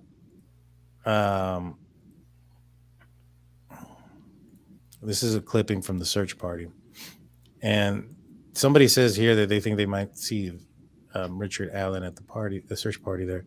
And they're pointing at this guy here with the hat, I believe because he has glasses on top of his hat, and there's a picture of Richard Allen with sunglasses on his hat, right? Yeah. I don't think that's him. I think that guy's too tall. That guy, though, that short dude in the background, I think that's him. What do y'all think? I don't know. I mean, he was, what is he? Richard Allen's like what, 5'6", 5'6"? Yeah, somewhere around there. Yeah, man. I don't know that tall. The other guy, the one that's actually pointing, that looks like a 5'10" guy, man. He looks taller. I mean, you could tell by based on everybody there. This guy looks shorter than everybody. Average story, what, 6'6"? Average male, I think, is like 5'10". Yeah, 5'10" is average. And he's got a little bit of space between them. Yeah, and this one here, let me pull this one up. This one is potential. This is also the night that they were missing, right? Now, remember, they said that Richard Allen went and basically had, what was the word? He went and talked to the police, right? Let me see if I can find it. So this is the police station. Let me slow this down. Playback speed, go to 0.75. Boom. Somebody walking out, kind of short. Yes, he's pretty short. Look at the way he walks. This is just speculation. Look at how he picks up his knees. Mm-hmm. Yeah, I mean, it's similar to the bridge guy, but like I said before, like he also was working on those rails. You know what I mean? Yeah, that's true. He was walking on those rails. He doesn't want to fall down, looking down. Yeah, no, for sure. Let's see. Someone being on the bridge that afternoon is the biggest tip given, and it took 5 years to follow it up. The thing is that the tip that was given was himself. He said that he was on the bridge that afternoon. Yeah. I think he was just trying to, exonerate himself a little bit. Yeah. I think KK father has something to do with it. In KK interview or Kegan Kline interview, it sounds like he's covering up for his dad. It sounds like he's covering up for somebody, right? Yeah, definitely sounds like covering up. He flip flopped from one statement to the other one about him and his dad too. On when they interviewed him, I'm not really. I can't remember exactly what the question was, but he said, "Oh yeah, my dad and I." And then all of a sudden, it's like, "No, it's my friend," or something like that. So he kind of flip flopped on that too. But I mean, he was interrogated for I don't know how long. I mean, the guy's he's going in. He's getting charges of like child pornography and whatnot. Right. Now, here's a devil's advocate. Here's a defense for Kline, right? This is a plausibility as well. You have to realize the size of the town that he's in, or the area that he's in, the population of the area that he's in, and he's targeting a certain age group. There was more than just these two girls that he was targeting. I think there was something, at least 15 underage girls that he was targeting that were, I don't know if they were not just in the area, but there was other girls that were in the area that he was targeting. One of them was at the slumber party that the two girls were at, right? So I don't know how many 13, 14-year-old girls live in that area, but the population of 3,000 is probably not very many. I wouldn't be surprised if this guy was talking to a significant amount of these girls. And it just so happened, and it sucks. It's crazy how dangerous this world can be, where these two young ladies were possibly the victims of two separate different crimes that had nothing to do with each other.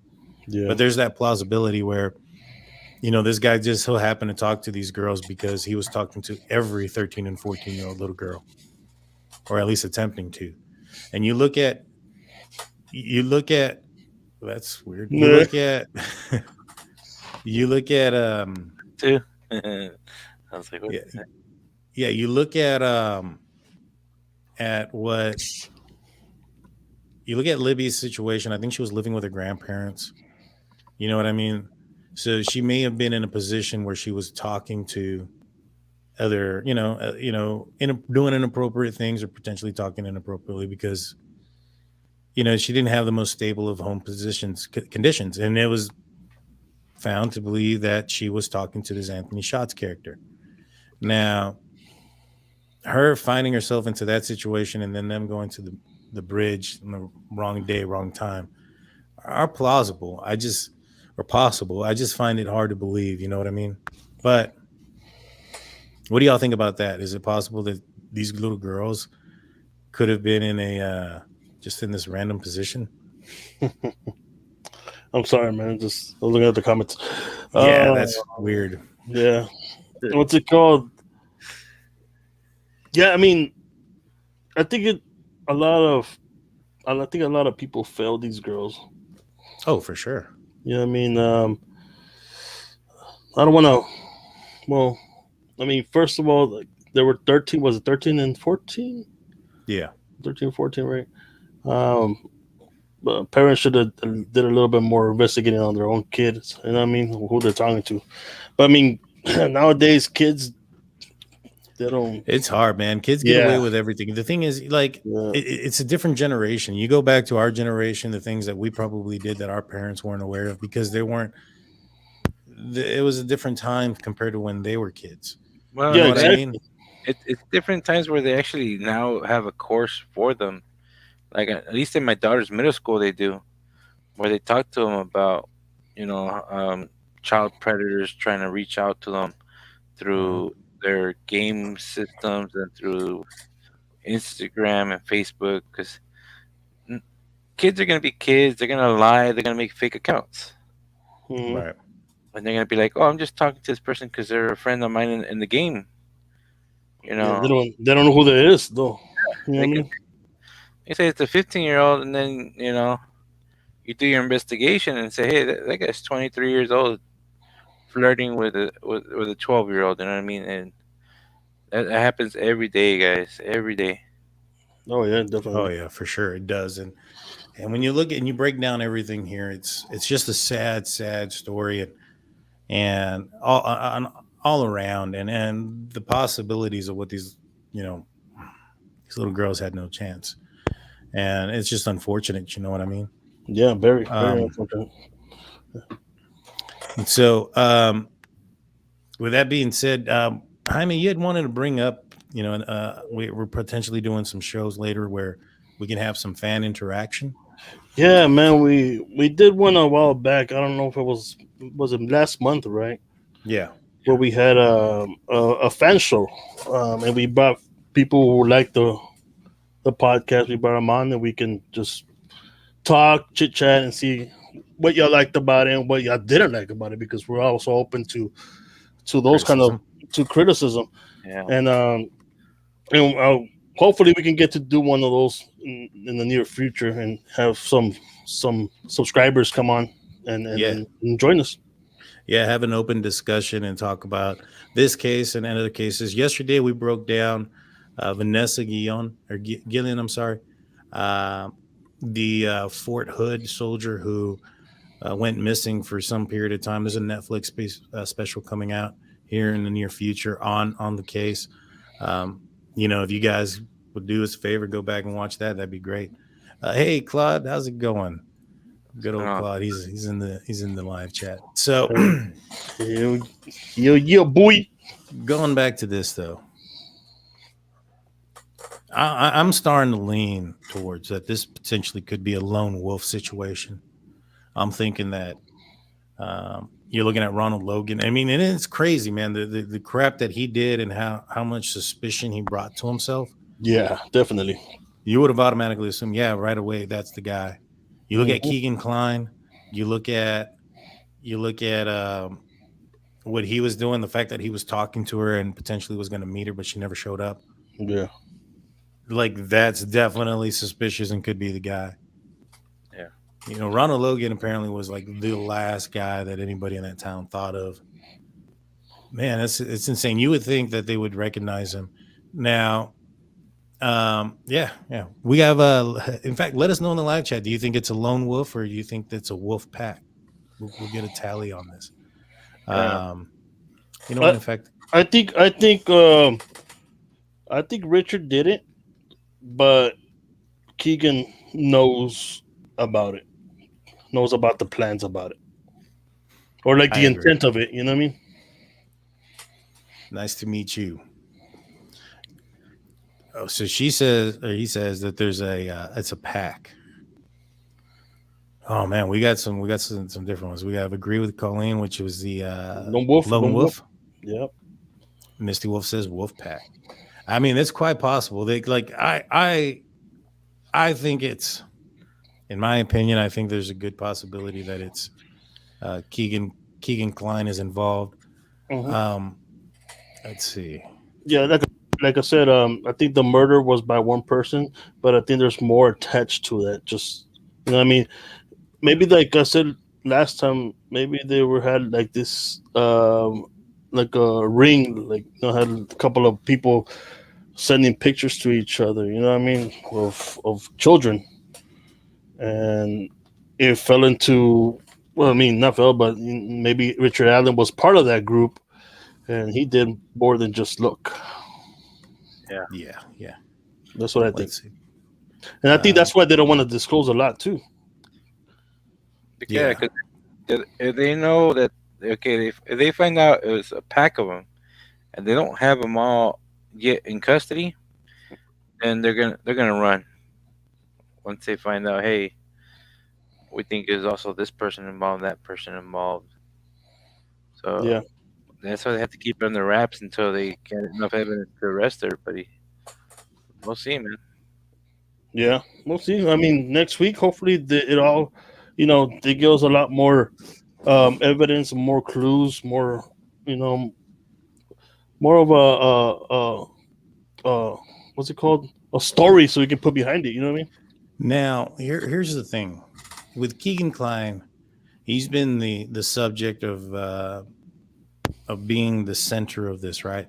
Mm-hmm. For a while. If he knew it was somebody else, so to speak, do you think that he would maybe have come out sooner with that information? Especially knowing there was some charges on him, maybe saying, hey, you dropped these charges, I can tell you a little bit more information, blah, blah, blah. Well, You don't think he could use that? Yeah, I think. I mean, I'm sure he could. I mean, he could have used it to his benefit. Like he know what he had. He know what kind of hand he was dealt, kind of thing. You know what I mean? Yeah. So he can use that as bargaining chips. That's true. That's true. But I mean, I just feel like they would have pressured him and talked to him about it. Now, in 2019, he came out, in an interview, and he talked about how they were pressuring him, and that he said that the police thought it was his dad, that they knew it was his dad, and that, I just think that perhaps I think they knew it was somebody else with Kegan. I think they assumed it was his dad, but there has to be some sort of connection there between Kegan and Ronald Logan, in my opinion. I think there has to be. I mean, the timeline just doesn't make any sense that they pull him out, they search the river, then they search Allen's house. Mm-hmm. That doesn't make sense to me. I don't know, man. It's like I said, with so vague. What's it called? The murder sheets. You know what I mean? Right. It's hard to actually come to a conclusion. No, I agree. Miss RO03 says, I'm sorry about that. Maybe one killer, but I think the police are trying to nab a whole child porn ring. That's possible too. That might be why they have it out and not put in probable cause affidavit and have it sealed, because that might, allude to more people and thus people leaving before there's evidence to get a further warrants for arrest and pick up the other people in the ring. Yeah. That would make sense. Mm-hmm. Yeah, there'll be flight risks and stuff.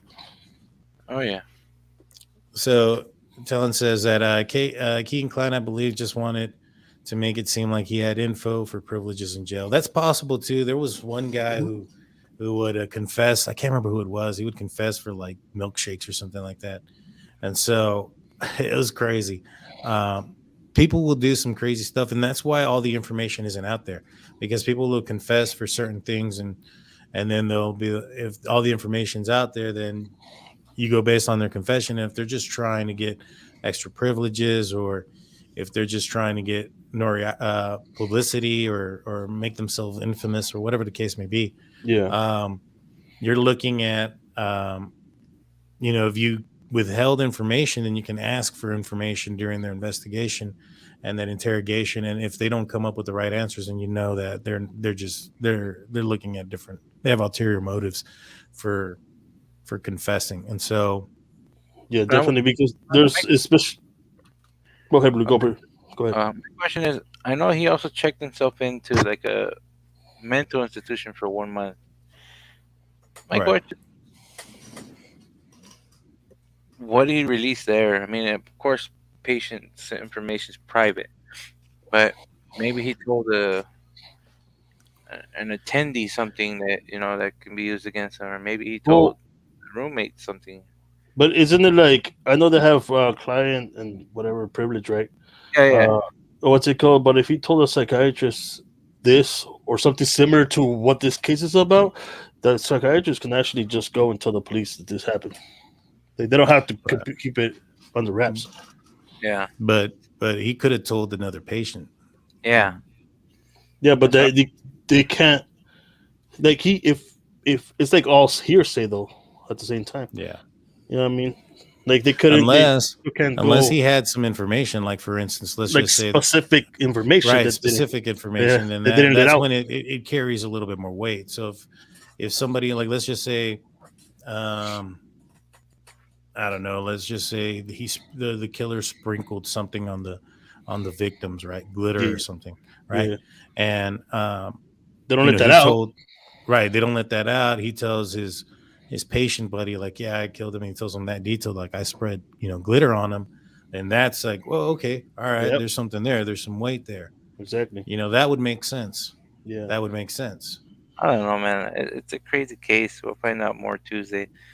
I just I'm glad that the families are having somewhat of closure, but the amount of publicity that this case is getting, it's just reopening old wounds for them. Yeah. Yeah, Not only that, but there's still a long road for them. oh yeah, Oh yeah.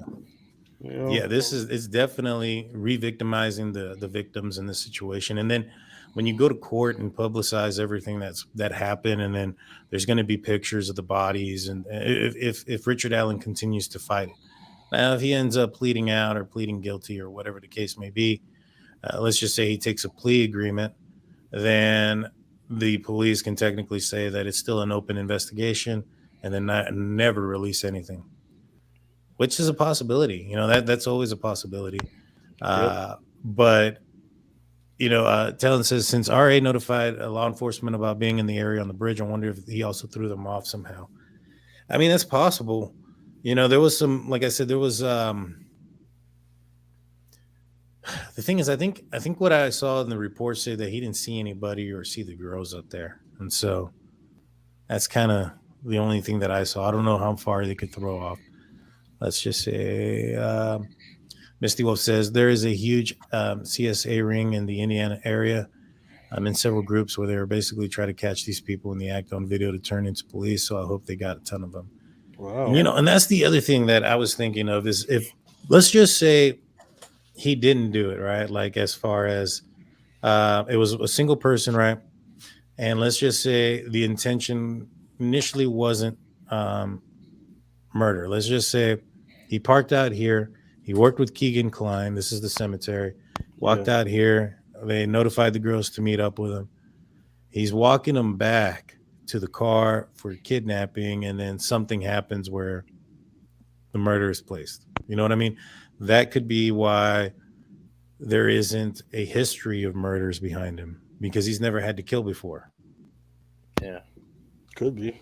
You get what I'm saying? If he parked here at the cemetery and he was walking them back and they took off, they ran, whatever the case may be, he is forced to commit the murder there in the spot, stages them so that it looks like it's something completely different than what it was supposed to be, so that way it throws off the police or whoever, and then takes off back home.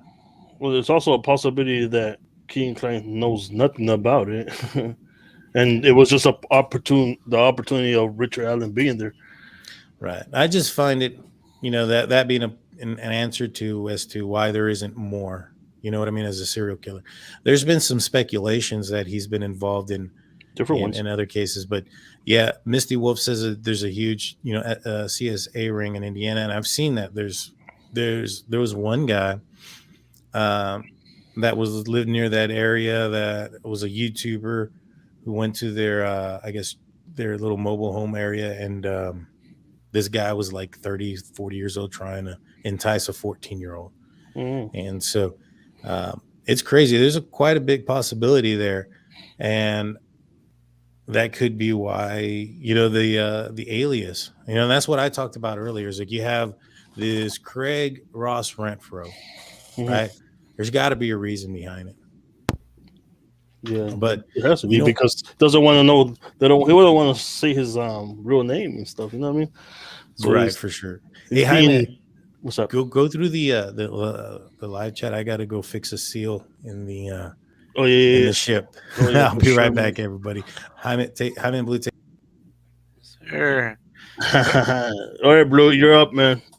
See, oh wait, never mind. I'm up because I forgot you can't. Let me put my mouse on, man. I turned it off and everything. Yeah.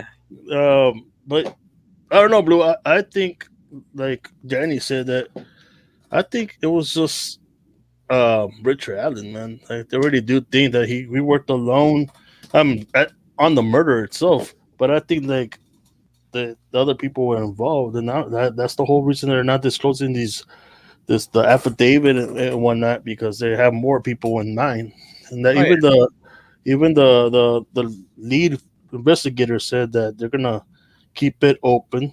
All tips are welcome because obviously they're looking for more. So what if like a theory that I had? What if it was like they lured them as victims and tried to do sexual acts with them, and then it went wrong. You know what I mean? And they killed them. Like, and what if there's other victims out there that they've done this to before? It could be. Like I said, it doesn't seem like this is his first rodeo, man. It just doesn't fit. Yeah. You know what I mean? Especially because they're talking about him taking a trophy or an item from the girls. Like, I don't know. I read a lot about serial killers, and I know that they do take trophies and whatnot, but I rarely hear them taking a trophy in the beginning of their.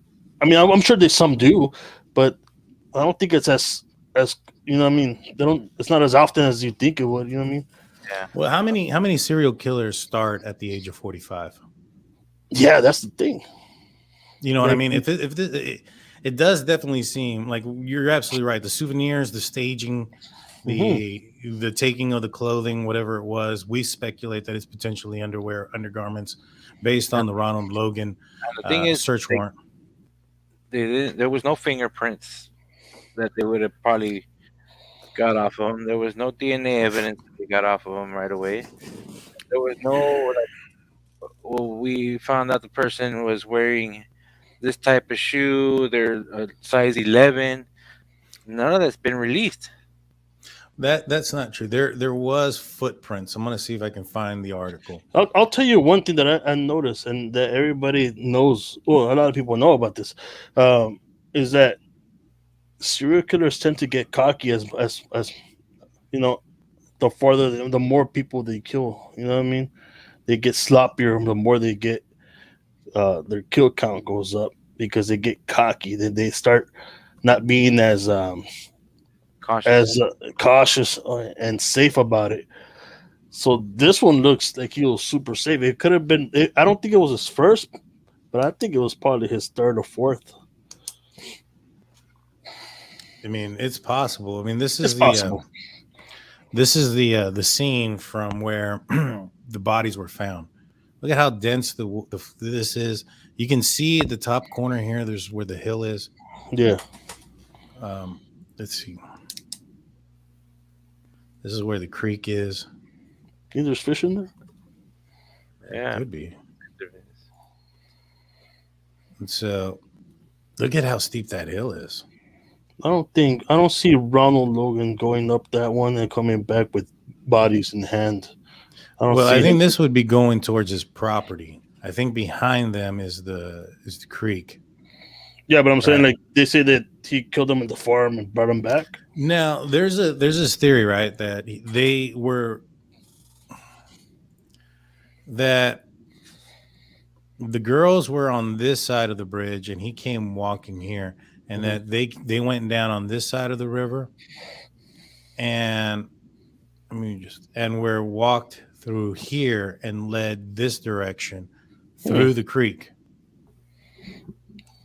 Right? Yeah. Possible because the creek doesn't look like it's super deep. You can see that. That's deep right there, bro. I know, but you look at the other side. There's some dry parts on the other side of it when you look at the other photo. It's got like a lot of Right. Well, that image is from now. There's like a global freaking drought. But this is an image from that morning after.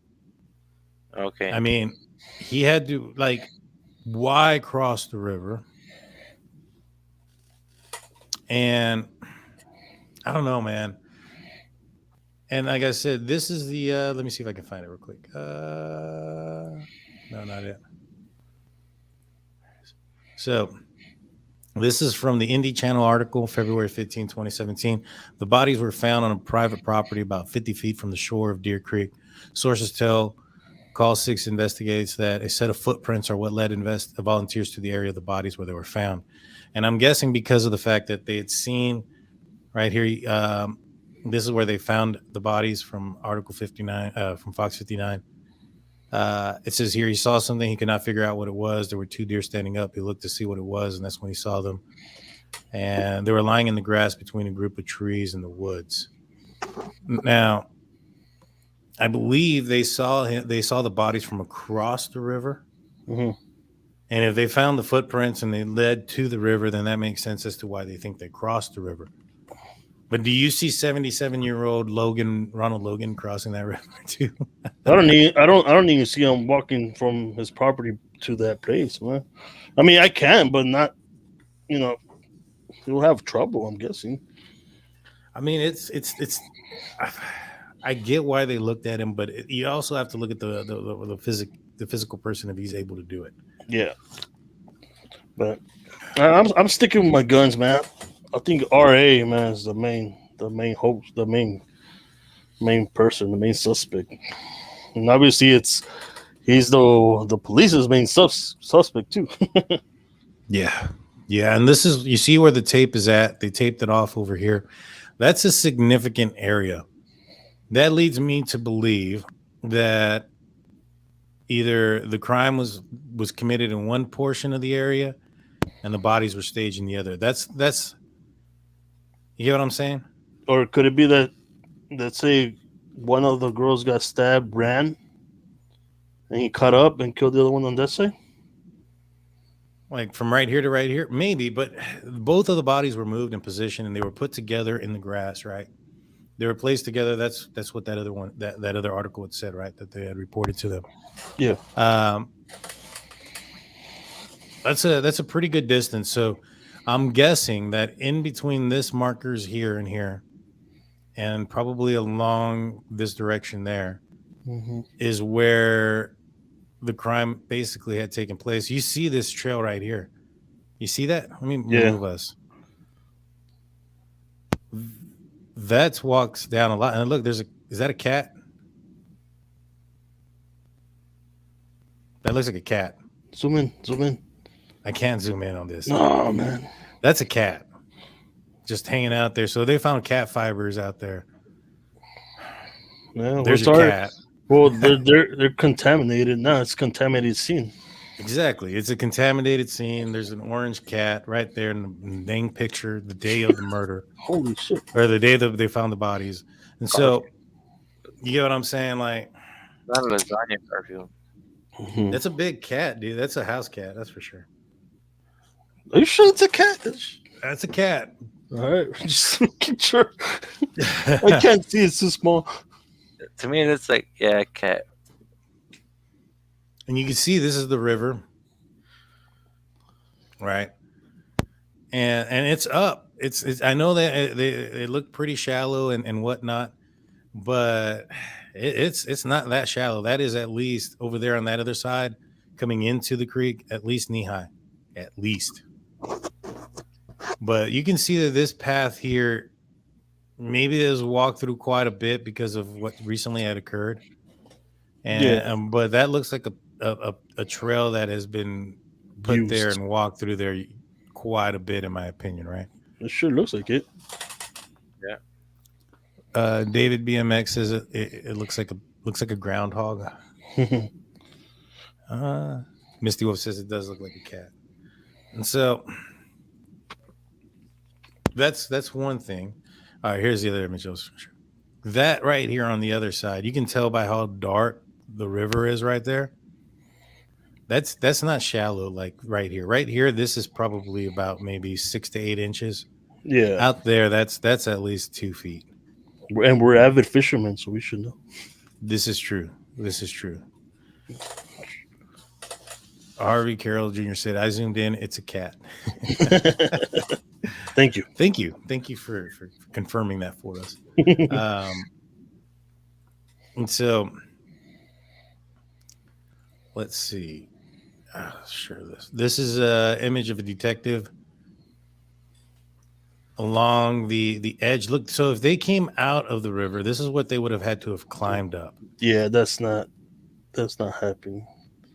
77-year-old Ronald Logan climbing up. That would be even hard for Richard Allen. Yeah, that would be hard for anybody. Yeah. I mean, even right here, if this is the suspected area, that's a climb, dude. You gotta get on your hands and knees to climb up that thing. Yeah, I don't know, man. From right here. Yeah. And you can see the water right there. It's shallow here because you can see the rocks, but on the other one, it's kind of deep, man. A couple of feet. Exactly. When I saw the like them looking for the gun and or looking for the knife and stuff and the phone in the water, the guys were in there. It was like ankle high, like the parts that I saw. Mm-hmm. So, it might have a shallow area, just like any river does. Yeah, definitely. I agree that there's shallow area, but when you look, I don't see, and you can see also the edge here. They must have gone down through there. You can see the imprint of something, right? You see that little path?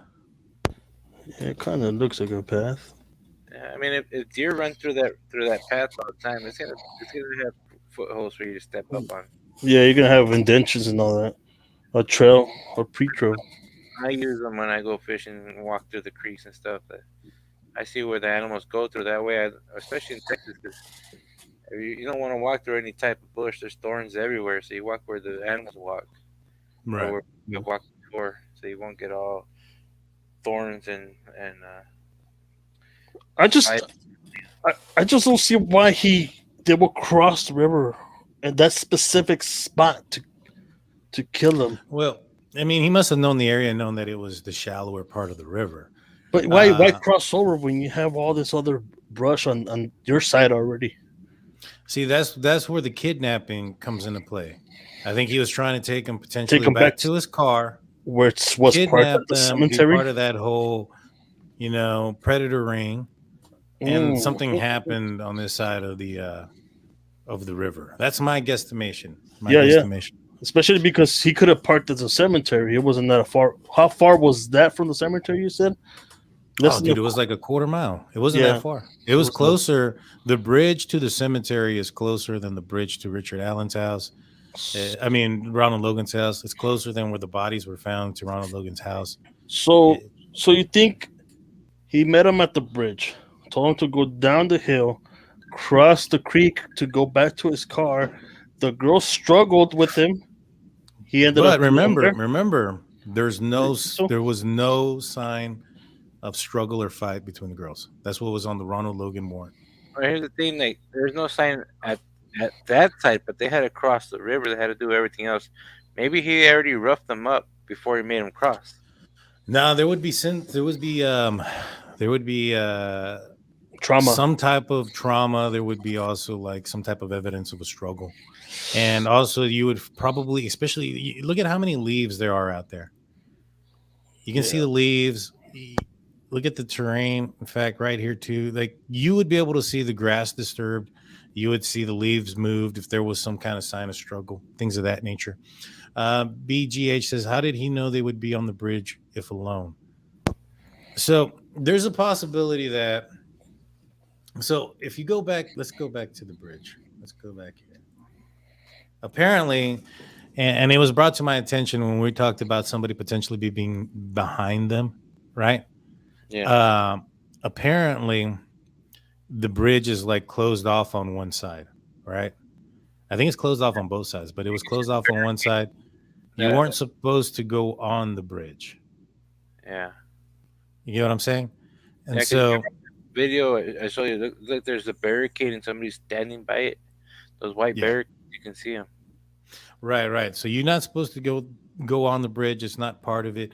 He could have been hanging out here just waiting for somebody to go on the bridge. He saw the girls on the bridge, knowing not many people were going to be on there, and took them. That's my guesstimation as to why, or possibly as a possible reason as to why he he got them if he wasn't connected to Kegan Kline. Let's see. Then it goes, I think these photos are taken at the worst areas. Maybe. I mean, but the thing is, you have detectives looking in those areas. They wouldn't be, if they would be focusing more on the better areas, so to speak. The fact that you have the detectives taking pictures there and really looking in those areas leads me to believe that they suspect that there's a possibility that something happened there. Whether that's where they crossed, that's where something happened. So let's see, what else do we have here? Julie Melvin showed that area good, shallow, but the creek was up a bit. Yeah, it's possible it's a shallow portion of the creek, but you can see in those pictures on that day of the where they found the bodies that it was up. Let's see, sketch. How many others were killed? This is way deeper, and that's possible when you look at how the staging, the souvenirs, the pictures potentially. I mean, the Ronald Logan search warrant that we went into earlier, and we went line by line and broke down everything. That leads me to believe that says that there's potential that there was. This isn't the first time. You get what I'm saying? Let's see. RV Carroll Jr. says, from people walking the area, the path leads that direction, and the Raven across Hughes from the bridge view. Witnesses claim to have seen him on foot entering and exit the trail.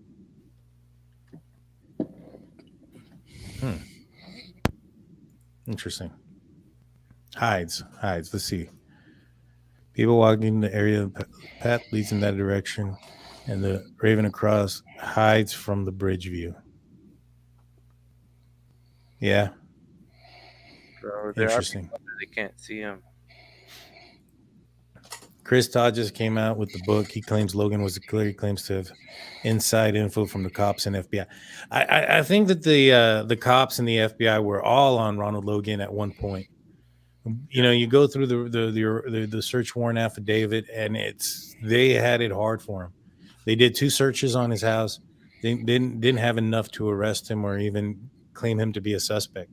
They did 1 search on Richard Allen's house and got an arrest warrant. Not even an arrest warrant, but an arrest warrant for murder too, which, like we did explain in the beginning of the podcast, sounds like an enhancement. I know there's lawyers and attorneys or whoever that are coming out saying that it's an easier way to prove. That's BS. It's harder to prove those things. It's an enhancement.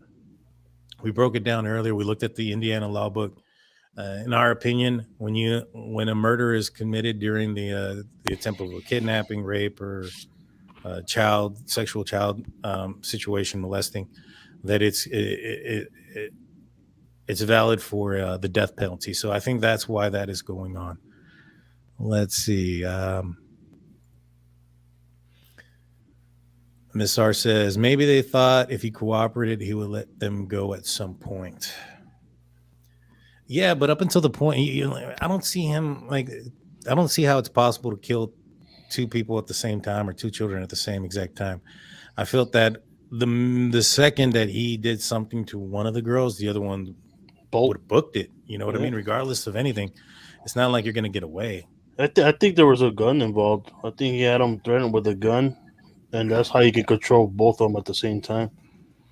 Well, definitely. I mean, and the affidavit that we went through states guns many times, indicating and alluding that there was a potential for a gun. Mm-hmm. Let's see. I think Richard Allen just happened to be there in the same day they were meeting someone from Anthony Shott's account. Is too much of a coincidence. It could be. I mean, there was one other case, and it happened to be with one of the little girls that was at the slumber party. Mm-hmm. That, and this is what brought open the whole Anthony Schott thing. That she went home, told Anthony Shott's her address, and looked outside and saw somebody in a ski mask outside, right? And when that happened, that's when they started looking at the social media accounts and they found this. But outside of that one account that we're aware of, there's possibility of there's a lot of stuff we're not aware of. Mm-hmm. I don't know if he's ever met anybody else. You know what I'm saying? And I don't know if they found a connection with any of the women that he met online have gone missing or end up murdered. And so it's possible. It's possible. But I'm on the same page. I don't think it's a coincidence there. I think that especially when you look at the search warrants, the conversations they had with him, and then the River search and then Richard Allen search, to me, it just kind of goes hand in hand. B-Grab says possibly. Let's see. Harvey Carroll says Crosstodd's full of it, doesn't know the case, and couldn't name 10 people there that day. And Crosstodd, he's the guy that says that Ryan Logan was definitely the killer. Yeah. Let's see. Oh, those are I remember hearing about this. There was also another unsolved murder of 2 young girls not far from Delphi. The girls were cousins. That is the Evandale? Is that Evandale? I think they were like the 7 and 8 year olds. Right, they were riding bikes or whatever, and they found their bikes at a park about a mile and a half away. Wasn't he working at Walmart at the time, something like that? Right, he wasn't that far away from that area. Yeah, we saw that one. There's I actually, and I meant to go back and look at this, but I found a murder that happened on the in Indiana near the Illinois border. I believe it was a young lady that was found under a bridge or something like that. And I thought, that's too far away. But then I found out that Richard Allen, was working at a Walmart near there. So there's so many possibilities that he could have been doing this for a long time. I want to thank everybody in the live chat and everybody commenting. Please hit that like and subscribe button. Let's see. Let's see. Oh, here we are. Miss R says, I heard that the way the girls were staged led police to believe the crime was sexual in nature. I don't think the affidavit mentioned that they were sexually assaulted, right? I don't think so neither, man. I don't think it did. But as long as we don't know exactly how they were posed, we can't really come up with anything. Failure to stop channel police whistleblower. DE's post stated nearly beheaded Libby, stabbed Abby in the heart and neck. Mm-hmm. So vast violent kills that targeted the bleeders. Sad and glad he got caught. I mean, yeah, that's what I heard too. I don't know how true that is. And the crazy thing about Richard Allen is Libby apparently is the one that looked or resembled the most to his daughter, correct? Yeah, I think so. I think I heard also that these other cases that seem similar also have children that look alike. You know what I mean? Yeah. Now, violent, fast kills targeted the bleeding. And again, this sounds like somebody who's done this before. Yeah. You know what I mean? Yeah. Like I'm telling you, man, I don't feel like it's his first rodeo. I agree. Someone said the girls have stayed together. That one would not have left the other. True. Could be. DE's post said no rape, but there was clothing indicating a possible intent. That's also they followed. I think they found them without their clothing, and one piece of article of clothing was missing for sure. Maybe he got spooked. Maybe. Maybe. I mean, I'm not sure. Like, at what point do you get spooked? Because he murdered them, took their clothing, took a souvenir, staged them, took pictures, I don't potentially know. took pictures. Maybe You know what I mean? maybe he's one of those necrophiliacs or what are they called? Yeah, that's possible. And it's sad all the way around. Let's see. Yeah. Anna confirmed her brother DE put out the info about the girl's death to stop the rumors.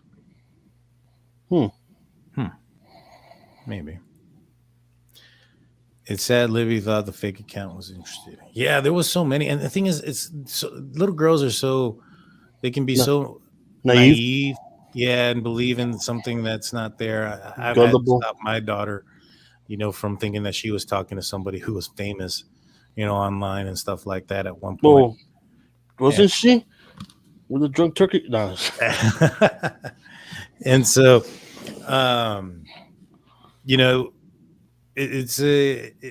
little girls are gullible. They're naive. They think they'll talk to somebody who's not real, and especially when it comes to the heart, and then these girls think they've fallen in love with somebody. They'll believe in things. Love is blind, so to speak. They'll be blind to the red flags and just see what they want. And so it's just truly sad that they were targeted and taken advantage of. It was crazy. Yeah, it's very sad situation, especially for the parents, man. Imagine that happened to my kids, man. I don't know what I would do. No, I know, man. And then to find out later that it was somebody underneath your nose. You know what I'm saying? Like, this guy apparently was like anytime he saw them coming into the CVS, the family, he would go up to them, approach them. He did the pictures for free, things of that nature. It's insane how close he was to the community, and I couldn't imagine how they felt to have been that close to him, and not it's just and not know that the killer's right there. The guy that ended your kid's life is in front of you, talking to you like there's nothing, like nothing's on his conscience. You know what I mean? Right. It's scary. Sometimes it's on their conscience, and they try to do stuff to try to clear their conscience. Oh yeah, definitely. Magic said, who said they were nearly beheaded? I read that somewhere. I just can't remember where I read it. That's why I try not to bring that up, but we had that in the comments section right here. But I had heard that the words that I read was that that it was like within an inch of completely being beheaded. Yeah, I saw that too. Yeah, right here it says, Magic, Anna's brother was part of the group that found the girls. He described the crime scene. Yep. Yeah, and see, there's another one that says that Libby was nearly decapitated. Yeah, that's been out there. That's been a possibility, or what had happened with her. And when you look at the comparison, the eerie comparison between Libby and Richard Allen's daughter, it's and the fact that she was the target, that's insane. Yeah. Chris Todd also said it. That's right. Chris Todd also said it. He was the one that wrote the book that indicates that it was Ronald Logan, but he also said that the description of that crime scene was like that. I had heard there was another one. I can't remember who it was. It may have been Chris Todd. I think it was him. He stated there was a sweater that was like wrapped in it or whatever, like around Libby, but it wasn't her sweater. It was Abigail's sweater. I don't know how true that is, but I read that somewhere too. Let's see. Worst cop ever in thumbnail. I mean, you also have to look at the evidence that's there. The first thing first, you have to look at where the bodies were found, and you look at the person who lived there, and you look at the lies and the alibi and things of that nature. Clearly, he put himself under the microscope. And then you look at Kegan Kline and what he was doing and all the evidence that points in that direction. It's difficult. It's difficult. And guys, if you guys don't mind, what is DE? I've seen this. DE's text also indicated contradicted himself by saying Abby was posed, but also that she tried to crawl away and died the next day. No, I don't think that second part is accurate. I haven't seen anything. And like I said, I know a lot of you guys just entered in. We went through the Ronald Logan affidavit and not the affidavit, I'm sorry, Ronald Logan search warrant, which kind of talked in detail about the scene and the position of the girls. And we have where, there he goes, David Erskine. Yeah. So also there's some evidence from the people that found her that had talking to the news media and stated that they were laying in the ground together. And so, yeah, it's gonna hard to keep up with BG, Bridge Guy, RA, KK, and all the little initials. So DE is David Erskine's Anna's brother. He never stated the crawling. Okay. BGH says his Texas did say both things. They contradicted. He says posed and crawled. I mean, maybe he got some of the information backwards. Potentially there was crawling and then posing afterwards.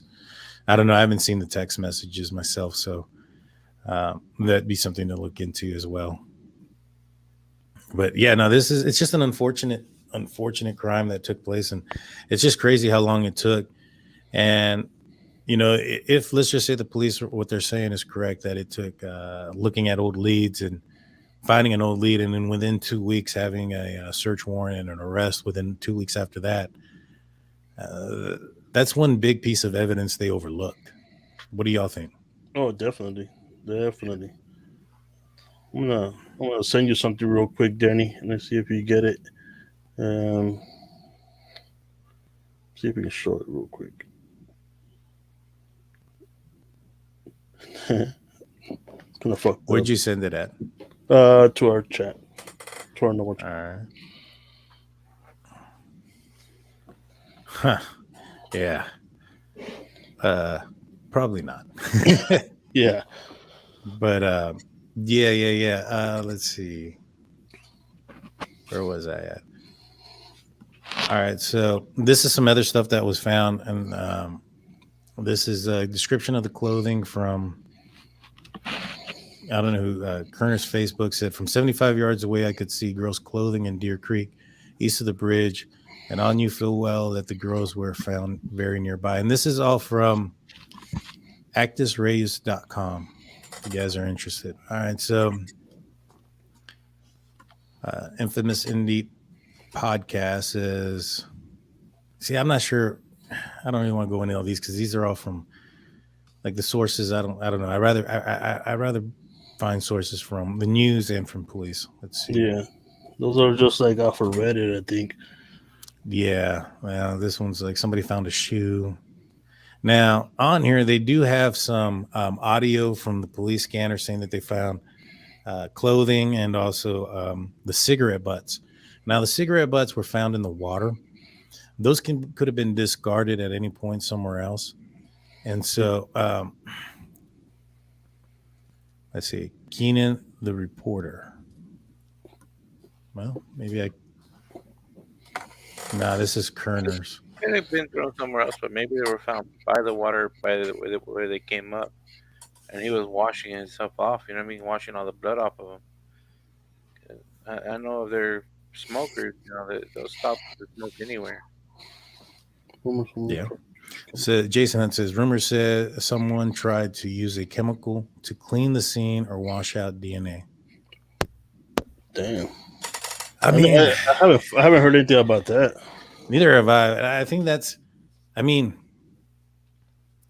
maybe. I mean, you'd have to.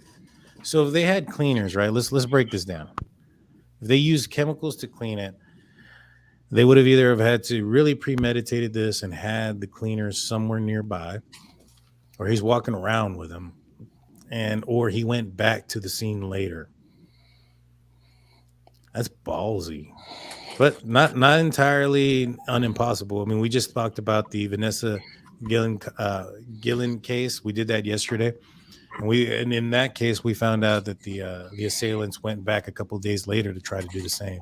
Well, if let's say these chemicals were used on this crime scene, that's kind of like weird that Logan again, Ronald Logan goes and gets stuff from the aquarium where they use bleach and stuff.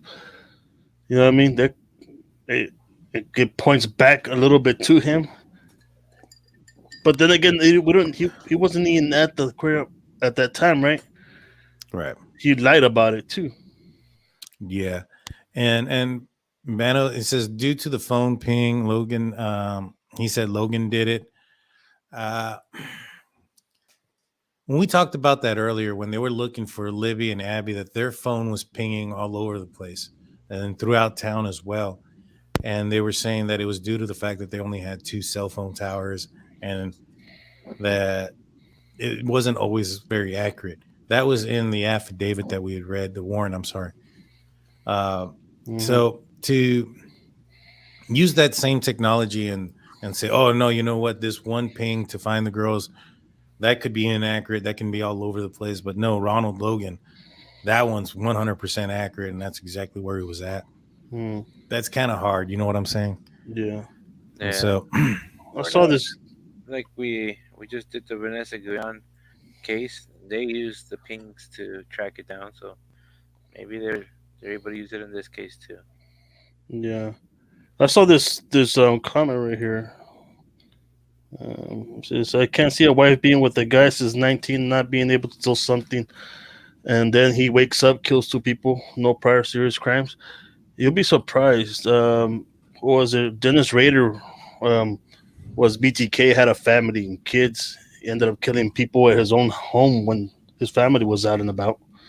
So there's that. But he's a true serial killer. Yeah. True. So Harvey says Ron Logan is not the bridge guy. He was in the area, but Logan does not match bridge guy. He's well over 6 foot. Doesn't have the same facial features. 100% agree. 100%. Yeah, I agree with that. Let's see. Anna, the mother, said in an interview, in her opinion, no way Logan did it. I agree. I mean, there's just, I get why the speculation and stuff, but once police probably figured out why he was lying, and it was probably because he was on probation, wasn't allowed to be drinking, wasn't allowed to be driving, you know. Yeah, I think him lying just brought himself more suspicion than anything. Right. For sure. But I don't believe it was him neither. Everyone already knows Ron Land. Ian? This is Ian, isn't it? Oh, Ian. I think she meant Ron isn't the bridge guy. Oh, okay. There's supposedly the phone pinged all.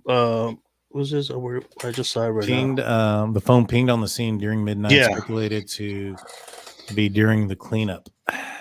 It was pinged outside of his residence, and they believe that he was near the body. But again, the radius in which that ping came from and the accuracy in which it is, like it was on his property, it was in his backyard.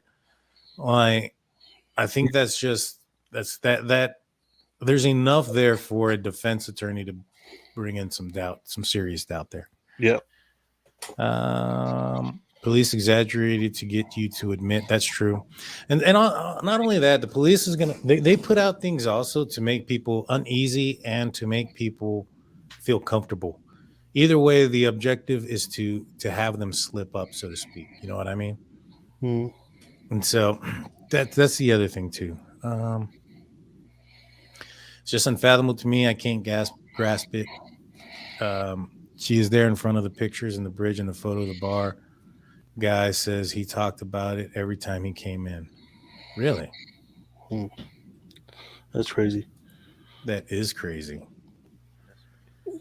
Yeah, see right here. That's exactly true. Supposedly the phone pinged all over town.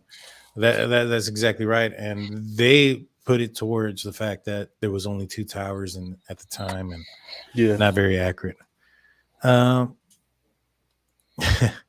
It's hard to believe someone's first kill would be in broad daylight on a Monday afternoon in public. That's probably because it wasn't his first. That's what I'm saying. Saying. I'm telling you, like serial killers or people, serial killers, they tend to get cocky and they tend to get more ballsy as they go, as they kill more people. They get, I don't know, man, they get this high from it. You know what I mean? For sure. Justified to search Logan, the 100%. 100%. Mm-hmm.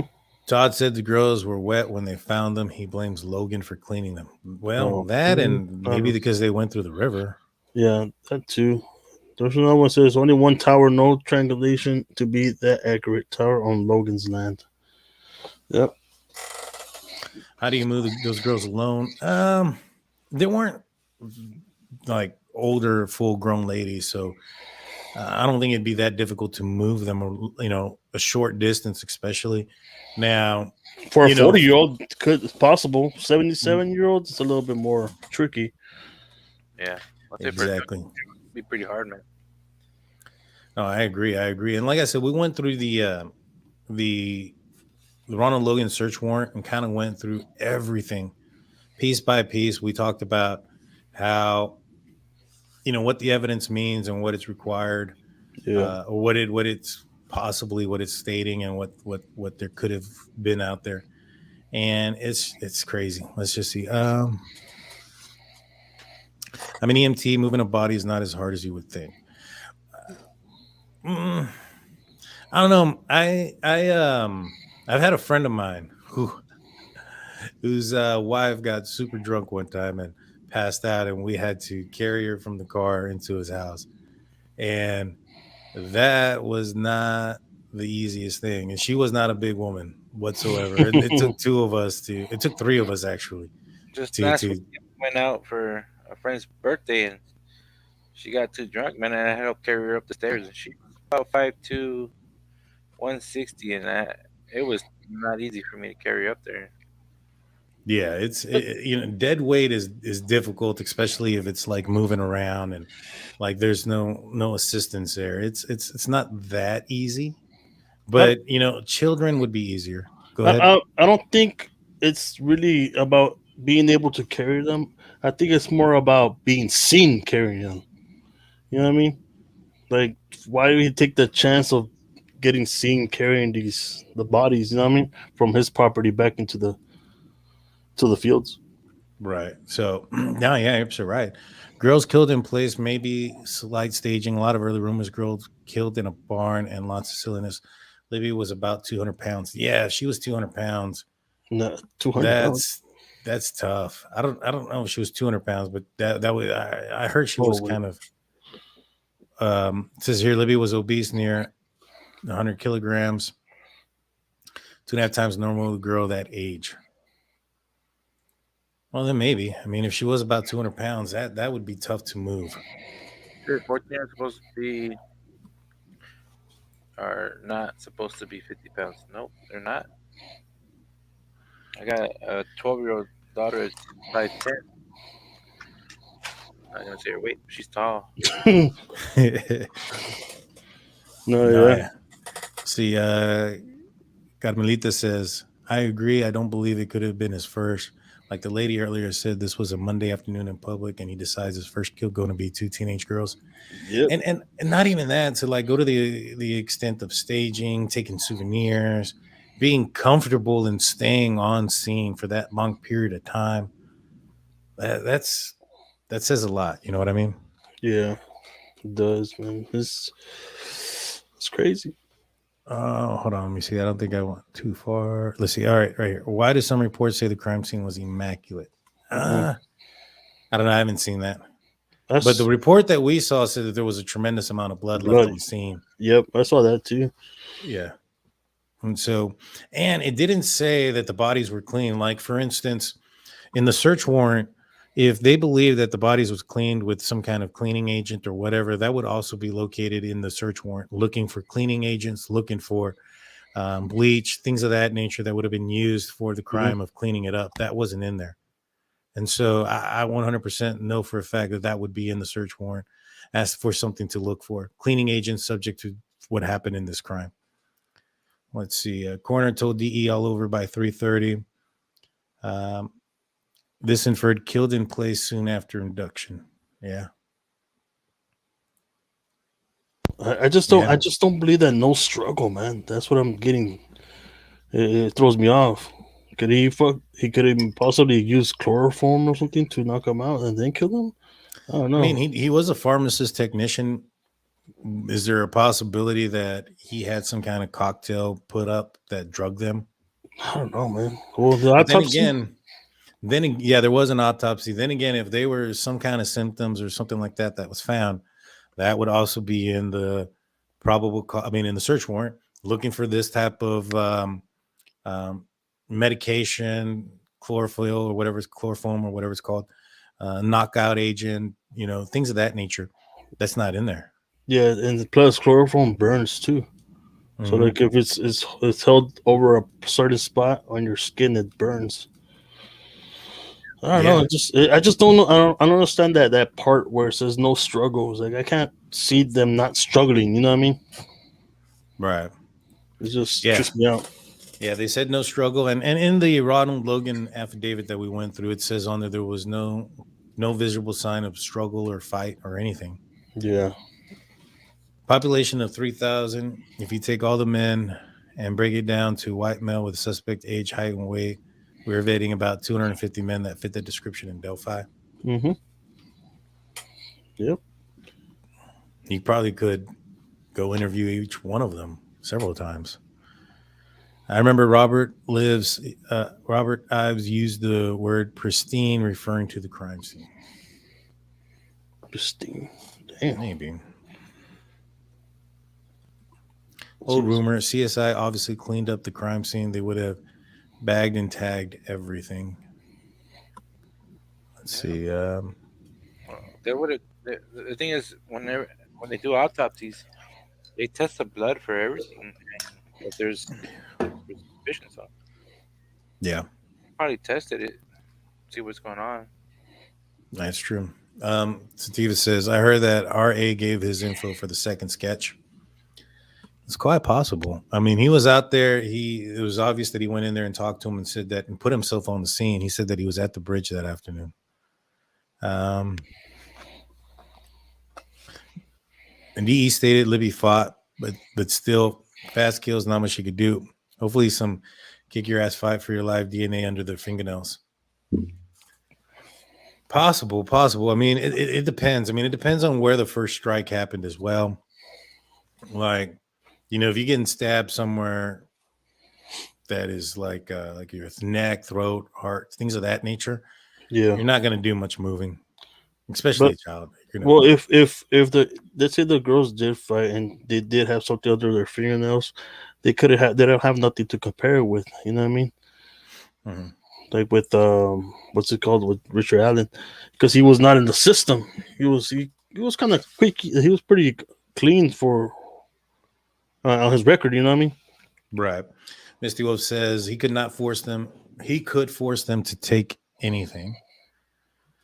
I mean, maybe if he had a gun and said, take this and or I'll kill her. Something, yeah, like could be. There's just so much theories that could happen. So many. And without all the information, we don't know, right? Yeah, exactly. So Misty Wolf said, or Freckle Joy says they would not have had enough time to kick in. Maybe. Yeah. I mean, if they got picked up about 2:13 and they were done by 2:45, 3 o'clock, somewhere around there, so Ronald Logan left, in my opinion, he left his house around 2 to 2:30, right? And that's why he asked for the alibi. Because he was leaving, going somewhere. If Richard Allen knew Ronald Logan, like, just knew of him, saw him leaving, knows how big his property is potentially, he's familiar with the area, he may have known that he had plenty of time to be out there for a little bit longer. Maybe. I mean, there's so much out there. Why would they fight? I mean, they're getting abducted. But everybody's different, Some people, they freeze. Yeah. Let's see. I wonder if he had many. I wonder if he may have had something like a dirt bike parked or even hidden in the woods. If so, he could have changed clothes and then rode the distance. So we talked about that. We looked at right here that there's a possibility that he could have been at this cemetery that's really close to where this is Ronald Logan's house up here. The bodies were around right here. This is the cemetery. You can get to that bridge pretty easily. I mean, maybe not easily, but there's a path there to get to the bridge. You know what I'm saying? So maybe. Yeah. Still with the bow hunter scenario, the two guy filmed hiding and the car hidden near Freedom Bridge. They had a bow rearward 7 video. It's not 7.8 mile, less than 2 miles to there. Okay. I'm not familiar with the bow scenario. The scenario, I haven't heard about that one. Yeah. Who is Martell Weaver? I'm not sure. Why couldn't he use chloroform, just chlorine and nail polish remover? I mean, it's possible. We gotta see the autopsy. They would have said there was burn marks or some sort of substance in their lungs and whatnot. The thing is, if that was the case, there would be burn marks like you mentioned. Then I think on the search warrant they would be looking for chlorine and nail polish remover in his house. You know what I'm saying? Yeah. And Ronald Logan, that would be something that would be specific in the search warrant because it would have been a tool to commit the crime. When you have a tool to commit the crime, they're going to be looking for those tools. So that would have been placed in the search warrant as something to be looking for. They put on there they were looking for clothing. They're looking for they blacked it out, but it was sharp objects or whatever. You know, in my opinion, if that was the case, then we would have seen that in the Ronald Logan search warrant that they were going to be trying to find these items that could have made that. Yeah. See, I think the second sketch came from the South End witness saw the young guy near the private gate drive. Per our sources that talked to those witnesses. I think when you look at the sketches and you look at the first one that came out, it was one that looked older, and I think it was because they had the idea that it was Ronald Logan. They came out in 2019, talked about changing the looks or whatever. No, I mean changing the gears and their view, right? And so I think that's when they started talking to Kegan Kline. It's when they started talking to him about his dad. And I think that sketch mostly resembles those two gentlemen, Kegan Kline and especially Tony Kline. And I think the reason why is they were trying to get some witnesses to come forward to say that they saw those men or somebody that matched that description that could potentially be him in the area and around that time. You look at the dates on which they say they're going to change their focus. They also changed the sketch. And that's also when we realized they're no longer going for Ronald Logan and they're looking at the Klines. Chloroform possibly. I don't know. Some are pretty fast. I'm referencing probably the medication that get kicked in. Where's I saw one right now. Where's it at? I think man, it jumped up on me. Yeah, man. I saw when was El Tigre? Where is it at? The who? Somebody was. Hold on. So, Love Tina 2010 says, I wonder because if people, I'm sure the girls knew the pharmacy guy would say creepy man. Maybe. I mean, we're saying that they would have known that person. Yeah. Oh, here it is. That's possible.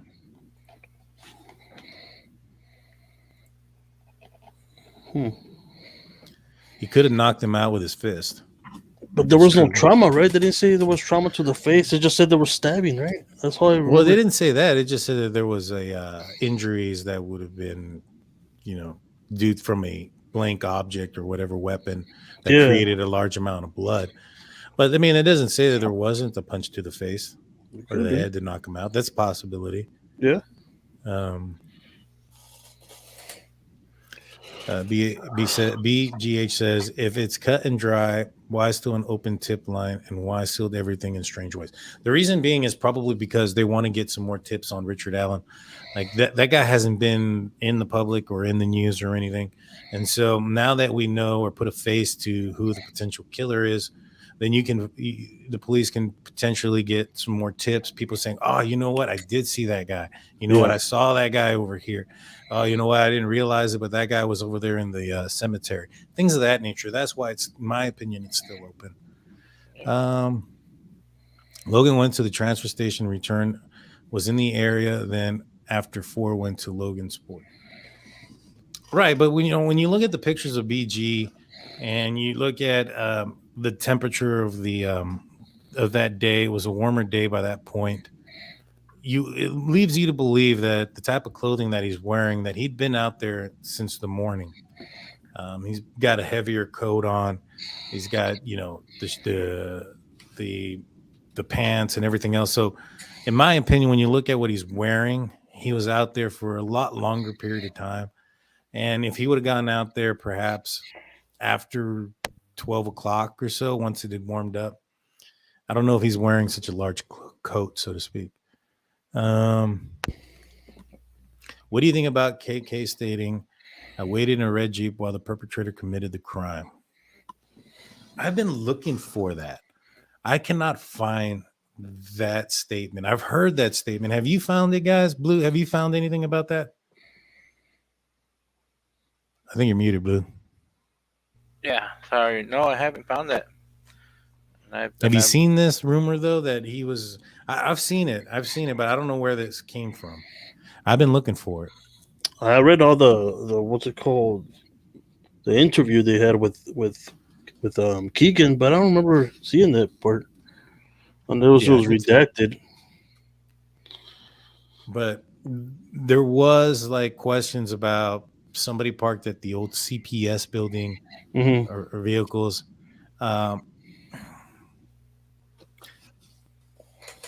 You see, when you have that much evidence, right? You have this guy talking to Libby the day of her disappearance, or Libby and Abby the day that they died. Yeah. You have him saying to somebody else that they were supposed to meet up. You have this potential statement. There's got to be enough there that implicates him enough to get to charge him.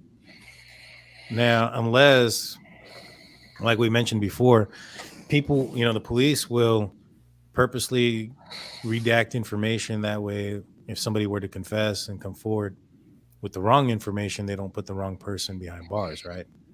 Yeah. Maybe he's getting something wrong, and that's why they haven't charged him. Could be.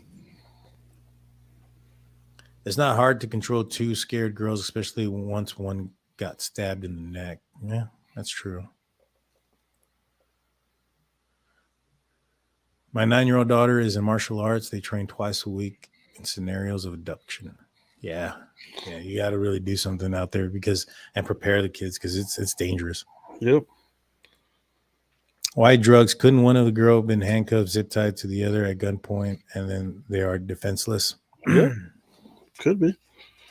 I think at this point, any scenario is plausible, unless we get a full the autopsy report and it states that they see the trauma to the wrist, right? Right. But like I said, it at this point could be plausible because, like I said, it's hard to understand that one of the girls sees the other one get stabbed, that she wouldn't book it or at least try. You know what I mean? I just feel that they talked about a sharp weapon. They talked about guns in the search warrant.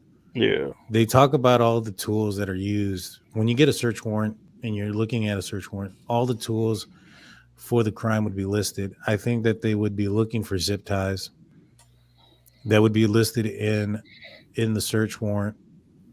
Tools of the crime. So there would be zip ties, handcuff key, things of that nature that would be in the search warrant for those things. I strongly believe, based on what's in the search warrant, that they have evidence to believe that a knife or a sharp object was used, a gun, and something to take pictures with. Mm-hmm. Now, that's what they have put out there in the warrant. That's what they have stated. We got a back and forth in the live chat.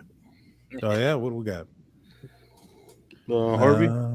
Harvey. Oh man, I'm like super far behind. Yeah. Let's see. Well, I'm right here. Let's see it. I'll be right back, guys. I'll be right back. All right. El Tigre says, I think Logan is a red herring. I see the Klines being in the connection. They had too much coincidental involvement, in my opinion. I agree 100%. Could he have escorted him back to the other side of the bridge? Going across the water just doesn't add up. I agree. The thing is, there's comments that state that they followed the footprints there, and speculation of that. And if they did, then they would have gone that direction. I would have thought the same thing, possible to turn them around and go back towards that direction and then walk down down on the other side of the creek there. Yeah, I think the part where maybe they got spooked by something and they had to just cross. And maybe he heard somebody walking down the trail, and he's like, he had to hide him somehow. So he made him cross quickly through the river. You know, because Harvey Carroll Jr. says, Cryptex, we found about 20 vehicles and no red Jeep seen by witnesses.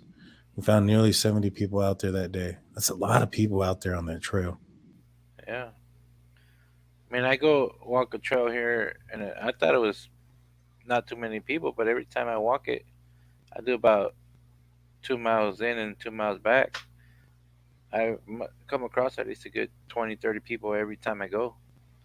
Some people take cars. Some people go walking from their homes, and some people go on their bicycles. So there's a lot of other people that you're missing, not just by looking for cars. Yeah. Cryptex says, Harvey, did your team know about RA? No one heard screams. I mean, the woods that are that dense and the trees that are that dense, even in the wintertime when there's not leaves out there, sound penetrating those trees and going through them and around them is difficult. It would be very hard to hear. Now, a gunshot definitely would go through there, but screams would be difficult. I don't think the plan was to cross the river. I think the girls tried to run and got slowed when Libby's shoe came off. It's a possibility.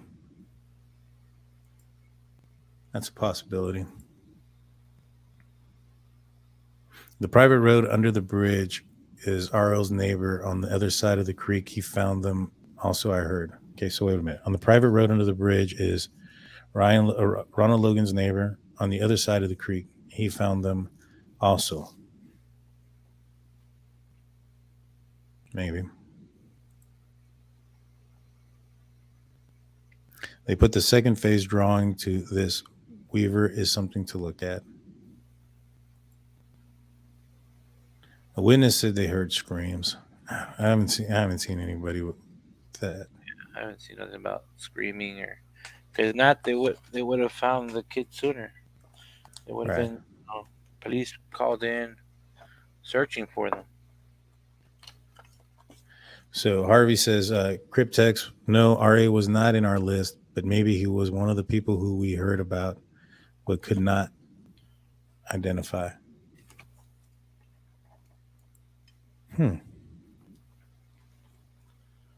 There's another aerial video from the 14th of February released today.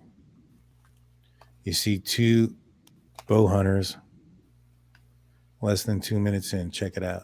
Man, we got to look at that up.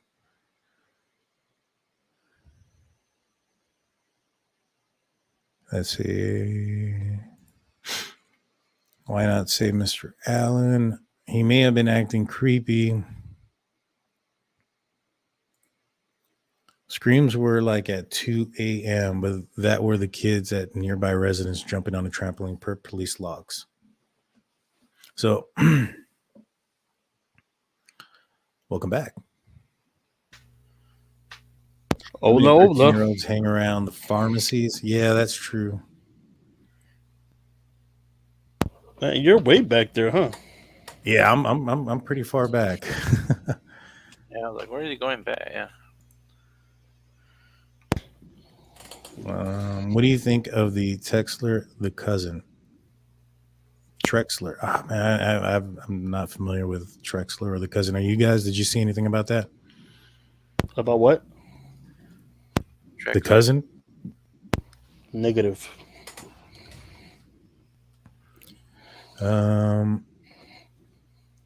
Let's see. Yeah.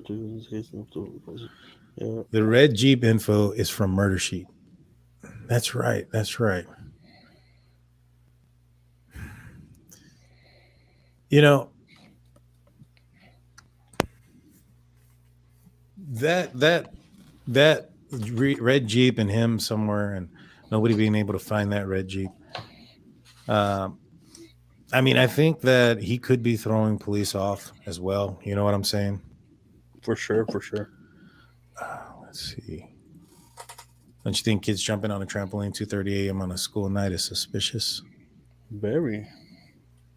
It's a rural area. Literally everyone looks alike and wears almost the exact same clothes. Or especially like a town with 3,000 people. I mean, have limited stores to buy from. I'm pretty sure everybody's wearing something that's alike. Yeah, shop at the local Walmart. Yeah. Good old Wally World.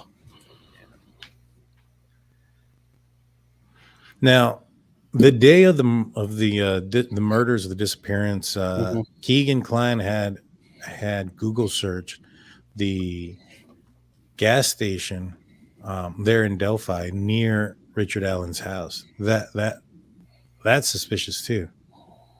Yeah, definitely. MS Murder Sheet. Yeah, Murder Sheet is also full of it. Did little work on the case. Got no-brainer info spoon fed to them. That was useless except for the Logan did it. Nutters. Yeah, I'm not like I said earlier. I'm not really good with the abbreviations. So, there are a lot of them. So I was like, oh, what an MS? But I was like, then I thought it was a gang. Amara Salvatrucha at first. Right. And then I realized they were talking about the Murder Sheet. Yeah. Teen again, you know. Oh. So, but yeah, Miss says, he or they may have said that the girls let him tie them up, maybe even blindfolded them, that they wouldn't hurt them. I don't know. It's hard to speculate until we hear it from the probable cause. That's true. Like, we have to wait until the probable cause affidavit comes out, and we're going to cover it, guys, from front to top, all the information, the details that are in there. You know, so you stick around. We're not going to stay live until next Tuesday, but we will be going live. We will be going live next Tuesday to talk about it. Hell yeah. And so please hit that subscribe button so that way you're informed of everything. Let's see. I'm going through these trying to pick out a few of them. So Harvey, apparently, from what I'm reading, you were out there. The crossing the river portion of the speculation where they went down the bridge and then crossed the river, down the bridge on this side and crossed the river over here. Is that accurate? Was there information and or evidence to speculate that that's the direction that they went? Because, I mean, it's much more fathomable to believe that they went back this way and then crossed this bridge and then ended up over here on this side of the bridge or the water, I'm sorry, versus going down and then crossing straight over. Let us know, please. I'll be right back. All right, sounds good. And if you next week when we go live, we plan on having some people come out on the show. If you're interested, next week we'd like to have you come on. Maybe we can ask you a few questions. Hell yeah, that'll be badass. Email us if you're interested. It's drunkturkeyshow@gmail.com. Let's see. Or if you want to buy us a beer. Yeah, if you want to buy us a beer, guys. I think it's in the description. I hope so. Buy let me check. If it's not, I'm about to put it in. Where is it at? All right. So It is. So it's buymeacoffee.com/drunk turkey. There you can purchase a beer for us if you want to help or donate to our cause. We appreciate everything. If not, we would just really love if you guys would hit the like button and subscribe button. That's even that would help out even better, and tell a friend about our show. Tell a friend to tell a friend. Exactly. I've got a comment right here that says, does anyone know if Kegan Kline is in protective custody? I don't think so. I mean, with the charges he has, he might be. Maybe. I mean, you would think so. Yeah. Scott Hunter says, if R.A. Richard Allen knew he was being recorded, he probably would have left him alone. Don't be afraid to stick your phone in someone else's face if you think you're being followed. True, but even then, like, it wasn't like if he saw them recording him, wouldn't he just take the phone and destroy it?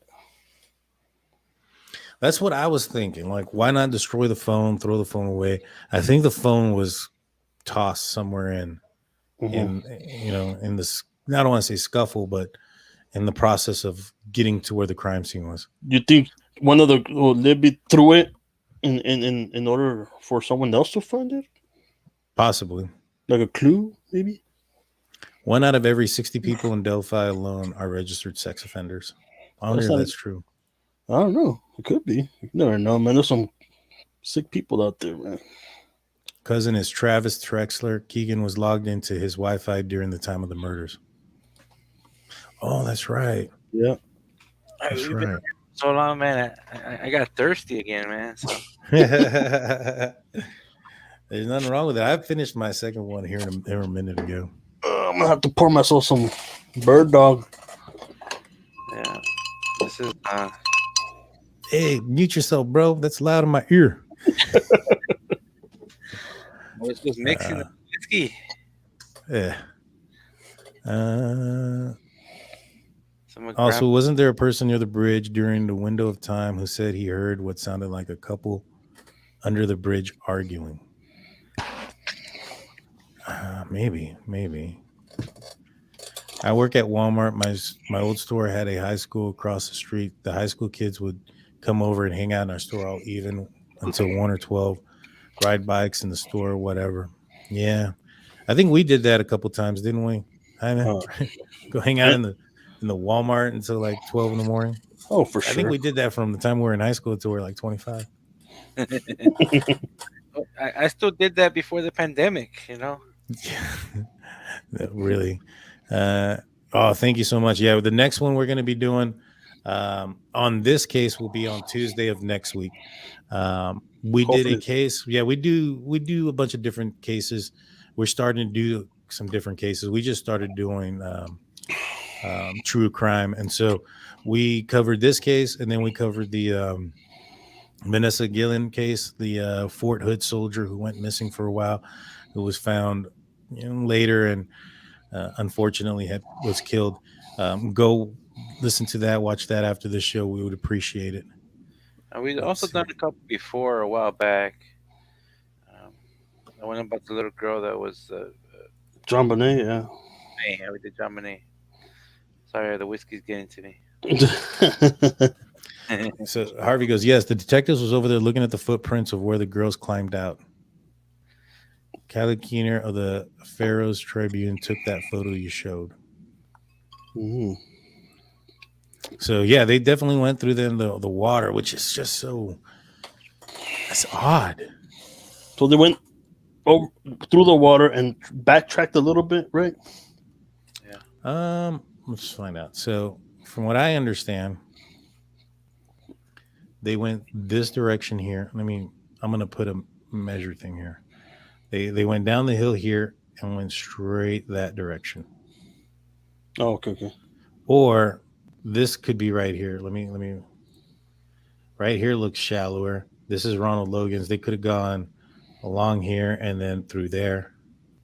You know what I'm saying? Yeah, I thought I had seen it that they kind of backtracked towards the bridge again, but no, I guess I didn't see that right. 43 seconds. I heard there were about 43 seconds of recording. Abby asked Libby if the creepy guy is still behind her, and she says, yeah. Then one of them says, does he have a gun? Yeah, I heard that too. Me too. I heard that as well. Arguing couple alleged. What's that, Jaime? I don't know if they're going to release that anytime soon. I think once the trial starts, I think they'll release it. I agree. Arguing couple alleged arrived after 3:10. No couple under bridge. Derek, Libby's dad, was misdirected down the 505 by FSG. Becky told me Derek saw no couple under the bridge. Wow. Didn't they just arrest like 20 people in connection to trafficking ring just before arresting Richard Allen? I mean, possible. I mean, I heard that area might not be like that. The surrounding area has a lot of sexual predators or people that have been accused of it. And like I said, I was watching a YouTube video where a guy who was in I think it was Peru, Indiana, who was trying to entice a 14-year-old. It was crazy.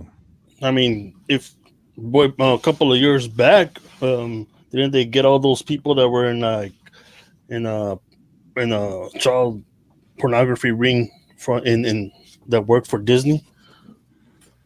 Wait, what? They work for Disney. Oh yeah. Oh snap! Yeah, it was a couple of years back. It was like 50 people involved in that. That's true.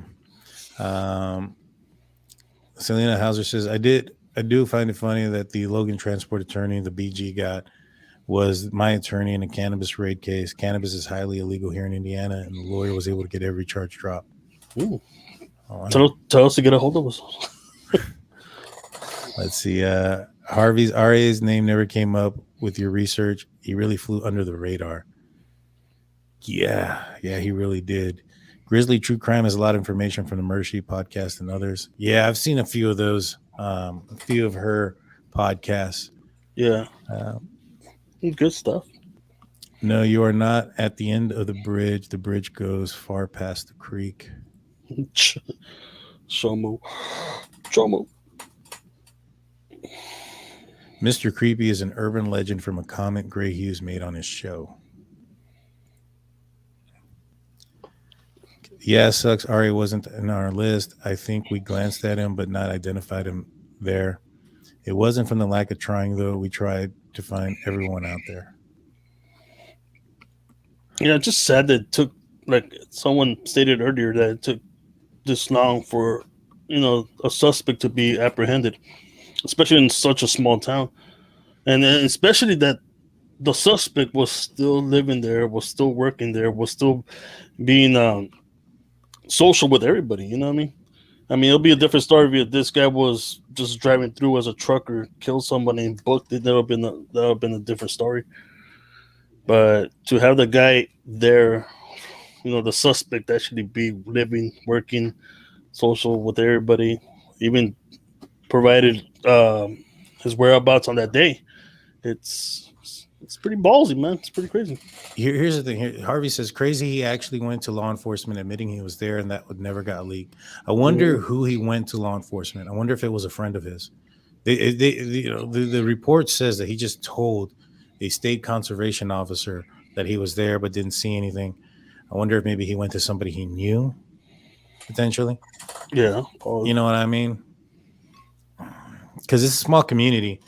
I'm sure that the police and the sheriff's department, or it's the sheriff, that they know each other. They probably live close, especially when he's like the photo guy.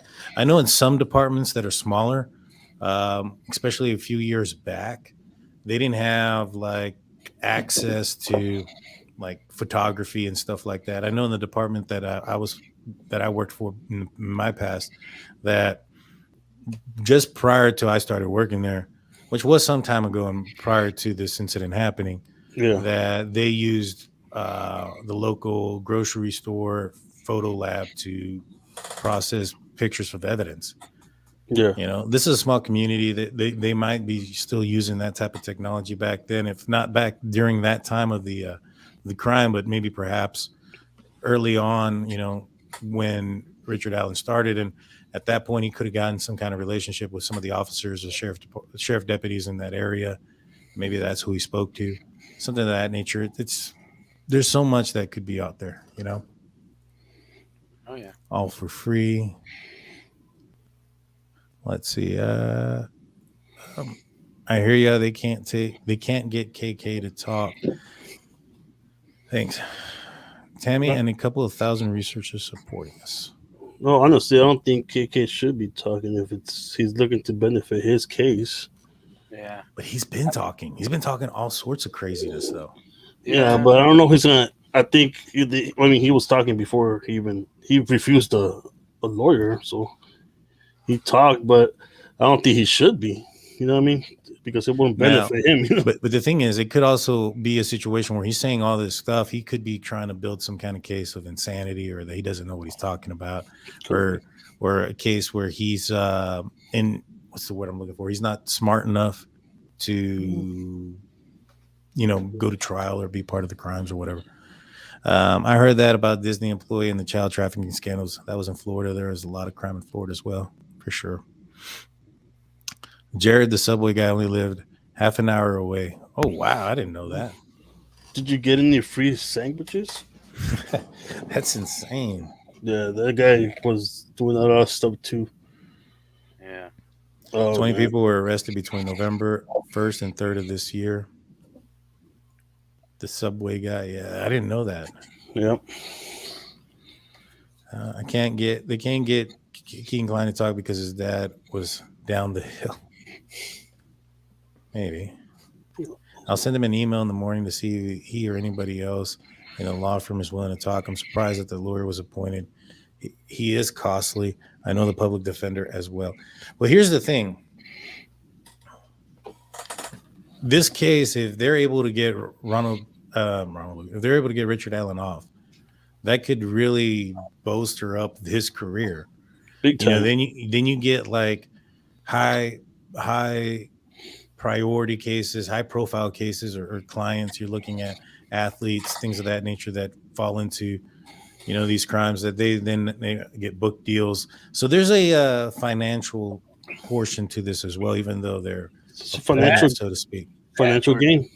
It goes opposite where everybody hates you for representing them too. So I mean, look at the lawyer from the Casey Anthony case. Yeah, I mean, there's that, but he got a bad rep too, because he defended someone that looked pretty guilty in my eyes. Yeah, no, for sure. And we'll be talking about that case as well. That one's going to be coming up soon. So please hit that subscribe button, y'all. I don't know. I'm honestly pushed that he didn't end up in our huge list. Yeah. Yeah. Well, let's see. I can't believe the cops aren't on it 24/7 trying to get these people. And I'm referring to, she's probably referring to the CSA, the ring. Okay. Anyone?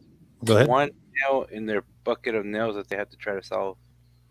Oh yeah, for sure. Anyone that was there that day that even remotely looked like the bridge guy, and they took this long, doesn't sit well.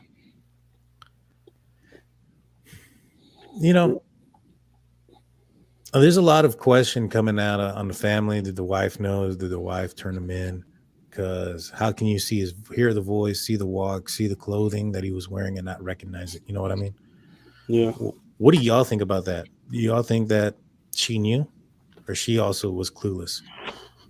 I don't know. Blue, you wanna? I want to say that possibly knew, only because, like, when they showed a video that looked like he was at his kitchen table, behind him, he had the sketching, the wanted poster, or like a newspaper clipping behind them. That's pretty weird to have in your living room or kitchen. You know what I mean? It looked like it was his house. Yeah. So must have been weird. On which one? I didn't hear that first part. Which one? Well, it was like I think I sent you a video a while back where he's like sitting at a kitchen table, and like he right behind him, there's a picture of the sketch of the I think guy. that was at a bar. Was it at the bar? Yeah, his wife is next to him.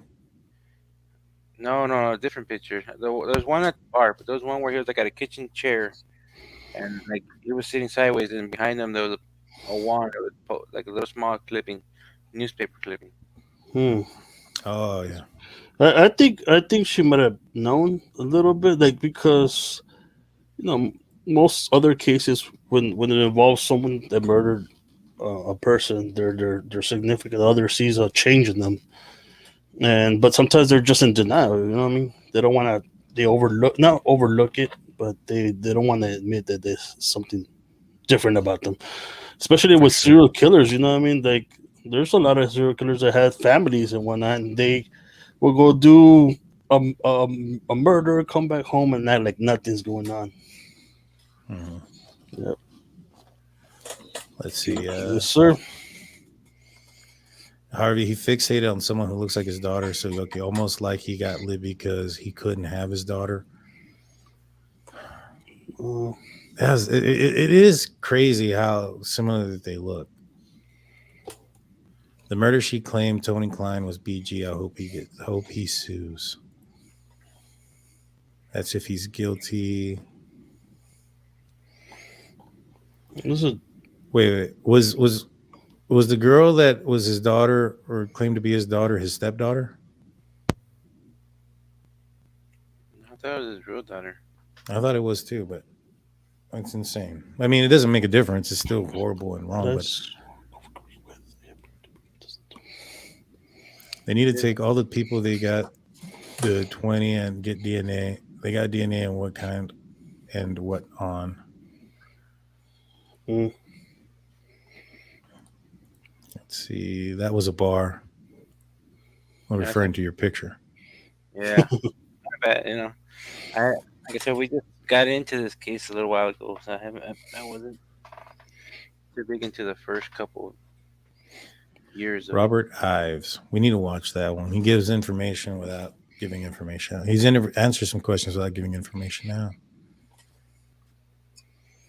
See, this is relative to the wife. Hard to believe she didn't know the voice, the clothing, and the walking. I agree. Like, there's a lot in there that to go off of. Yeah, for sure.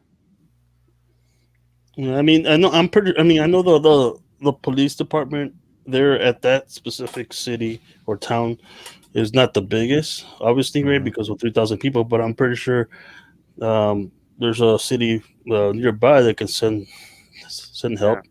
I'll tell you what, I grew up in a small town in Wisconsin also. Only one police officer for the town of 1,000. Sounds about right. And they needed backup, they would call the backup from another town. I remember I got pulled over for driving without a license, so he's doing the young things, reckless driving, doing donuts in parking lots and shit. So he pulled me over, and he literally followed me like 10 blocks, and he finally decided to pull me over. And it was me and two friends of mine. So he's like, I need everybody to step out of the vehicle. And he put us in handcuffs. And I'm like, why the hell are we in handcuffs? I didn't do anything wrong. I was just driving without a license. There's something wrong, bro.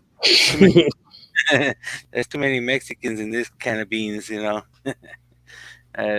was afraid that we were going to run because one of my friends was known for running from the cops. So.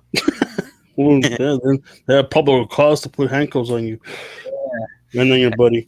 And we had to curve to the other city cop came, which was like 20 minutes there in handcuffs. For sure. And then he finally let us walk home. I had to tell my dad that he had to go pick up his truck. And my dad was not happy with me. I bet. So we're going to be wrapping this up here pretty soon, guys. Do y'all have any final comments? You know what? Let me look at the poll real quick. While you guys do that, I put up a poll. Let's see what the details were. Yeah, and if in the live chat y'all have any questions, it doesn't have to pertain to this specific case. It could be about anything, pretty much. So the poll with 136 votes was the murderer a lone killer? 61% no, 38% yes. Yeah, I think that everybody's kind of on that same plane as not being a lone killer. I just want to remind everybody real quick that we did a case on Vanessa Gillen yesterday. It's out there if you want to go back and check that out. So if you guys would do us a favor, hit that like and subscribe button. We'll be coming on live again for more updates on this case as things come about. We do plan on going for sure next Tuesday, a week from today, after the announcement of the probable cause affidavit, if it's going to be released or not. I hope so. Yeah, I hope so too. That will clear up a lot of things. I do too. Let's see. Harvey says, I don't know if the daughters and the wife knew sketches really don't look like him. Couldn't really identify the clothing, hat, and sketches was not his. Maybe. Because when I was married, I mean, my wife pretty much knew like what shirt was mine, especially like when my brother said, "Whose jacket is it?" It's his. Well, of course, she knows what my jacket is. I only have like 4, but his wife was his jacket. So yeah, for sure. Sounds But good. we've gone 3.5 hours, guys. It's been a long one. It's been lengthy. I want to thank everybody that participated in the live chat and participated in the poll. Any last words, guys, before we send it on out? I just want to say thanks to everybody in the live chat and like and subscribe. And we'll be doing this more often, and hopefully y'all like it. yeah, Yes, sir. What about you, Big Blue? Any last words? earlier there was one comment, somebody saying that he had children also, and that he was worried about them. And I would say, be aware of what they do. I know they're young and they don't like you going through their phones or going through their stuff, but you're just protecting them because sometimes they don't know what they're doing themselves, and they can be talking to some guy like this or group of people like this. So just be aware, guys. Be aware of your kids and children. Take care of them. Exactly. For sure. And Harvey, we hope to potentially maybe even have you on our show. That way we can ask you a few more questions and get your insight, since you were boots on the ground and there on the scene. Exactly. But with that being said, guys, we're the Drunk Turkey Show. We want to thank everybody that participated. Till next time, guys. See y'all later. Later, man. Take care. For the first time in more than 5.5 years, we finally tonight have a few new answers to a question that has loomed over Indiana and over the town of Delphi. Who killed Abby Williams and Libby Jones? From the end of the bridge you got to go through. Now, I believe the bodies were found about 50 A feet. suspect in the criminal investigation out of Fort Hood is dead. Officials say he killed himself overnight. They needed that little music in the background. It goes, "Don't be suspicious. Don't be suspicious." Right. Knew about it or was there. He's as guilty as the person who committed. Chilling details in the arrest of a suspected serial killer caught before he could strike again. With him, they dropped the ball, man. Like, they said he went AWOL. And that he was a deserter, and nobody went to look for him. Today is not a day to celebrate. But the arrest of Richard M. Allen of Delphi on 2 counts of murder. Right. He sees him taking off with the wife. They end up finding the wife murdered with the baby out of her, and they found the baby in another place.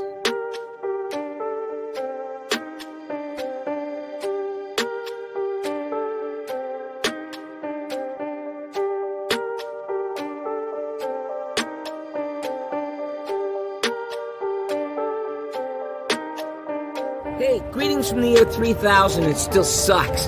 This is Philip J. Fry, and you're listening to The Drunken Turkey Show, your one-stop for this sort of thing. Hit that button, like and subscribe. You know what to do, just like every other podcast.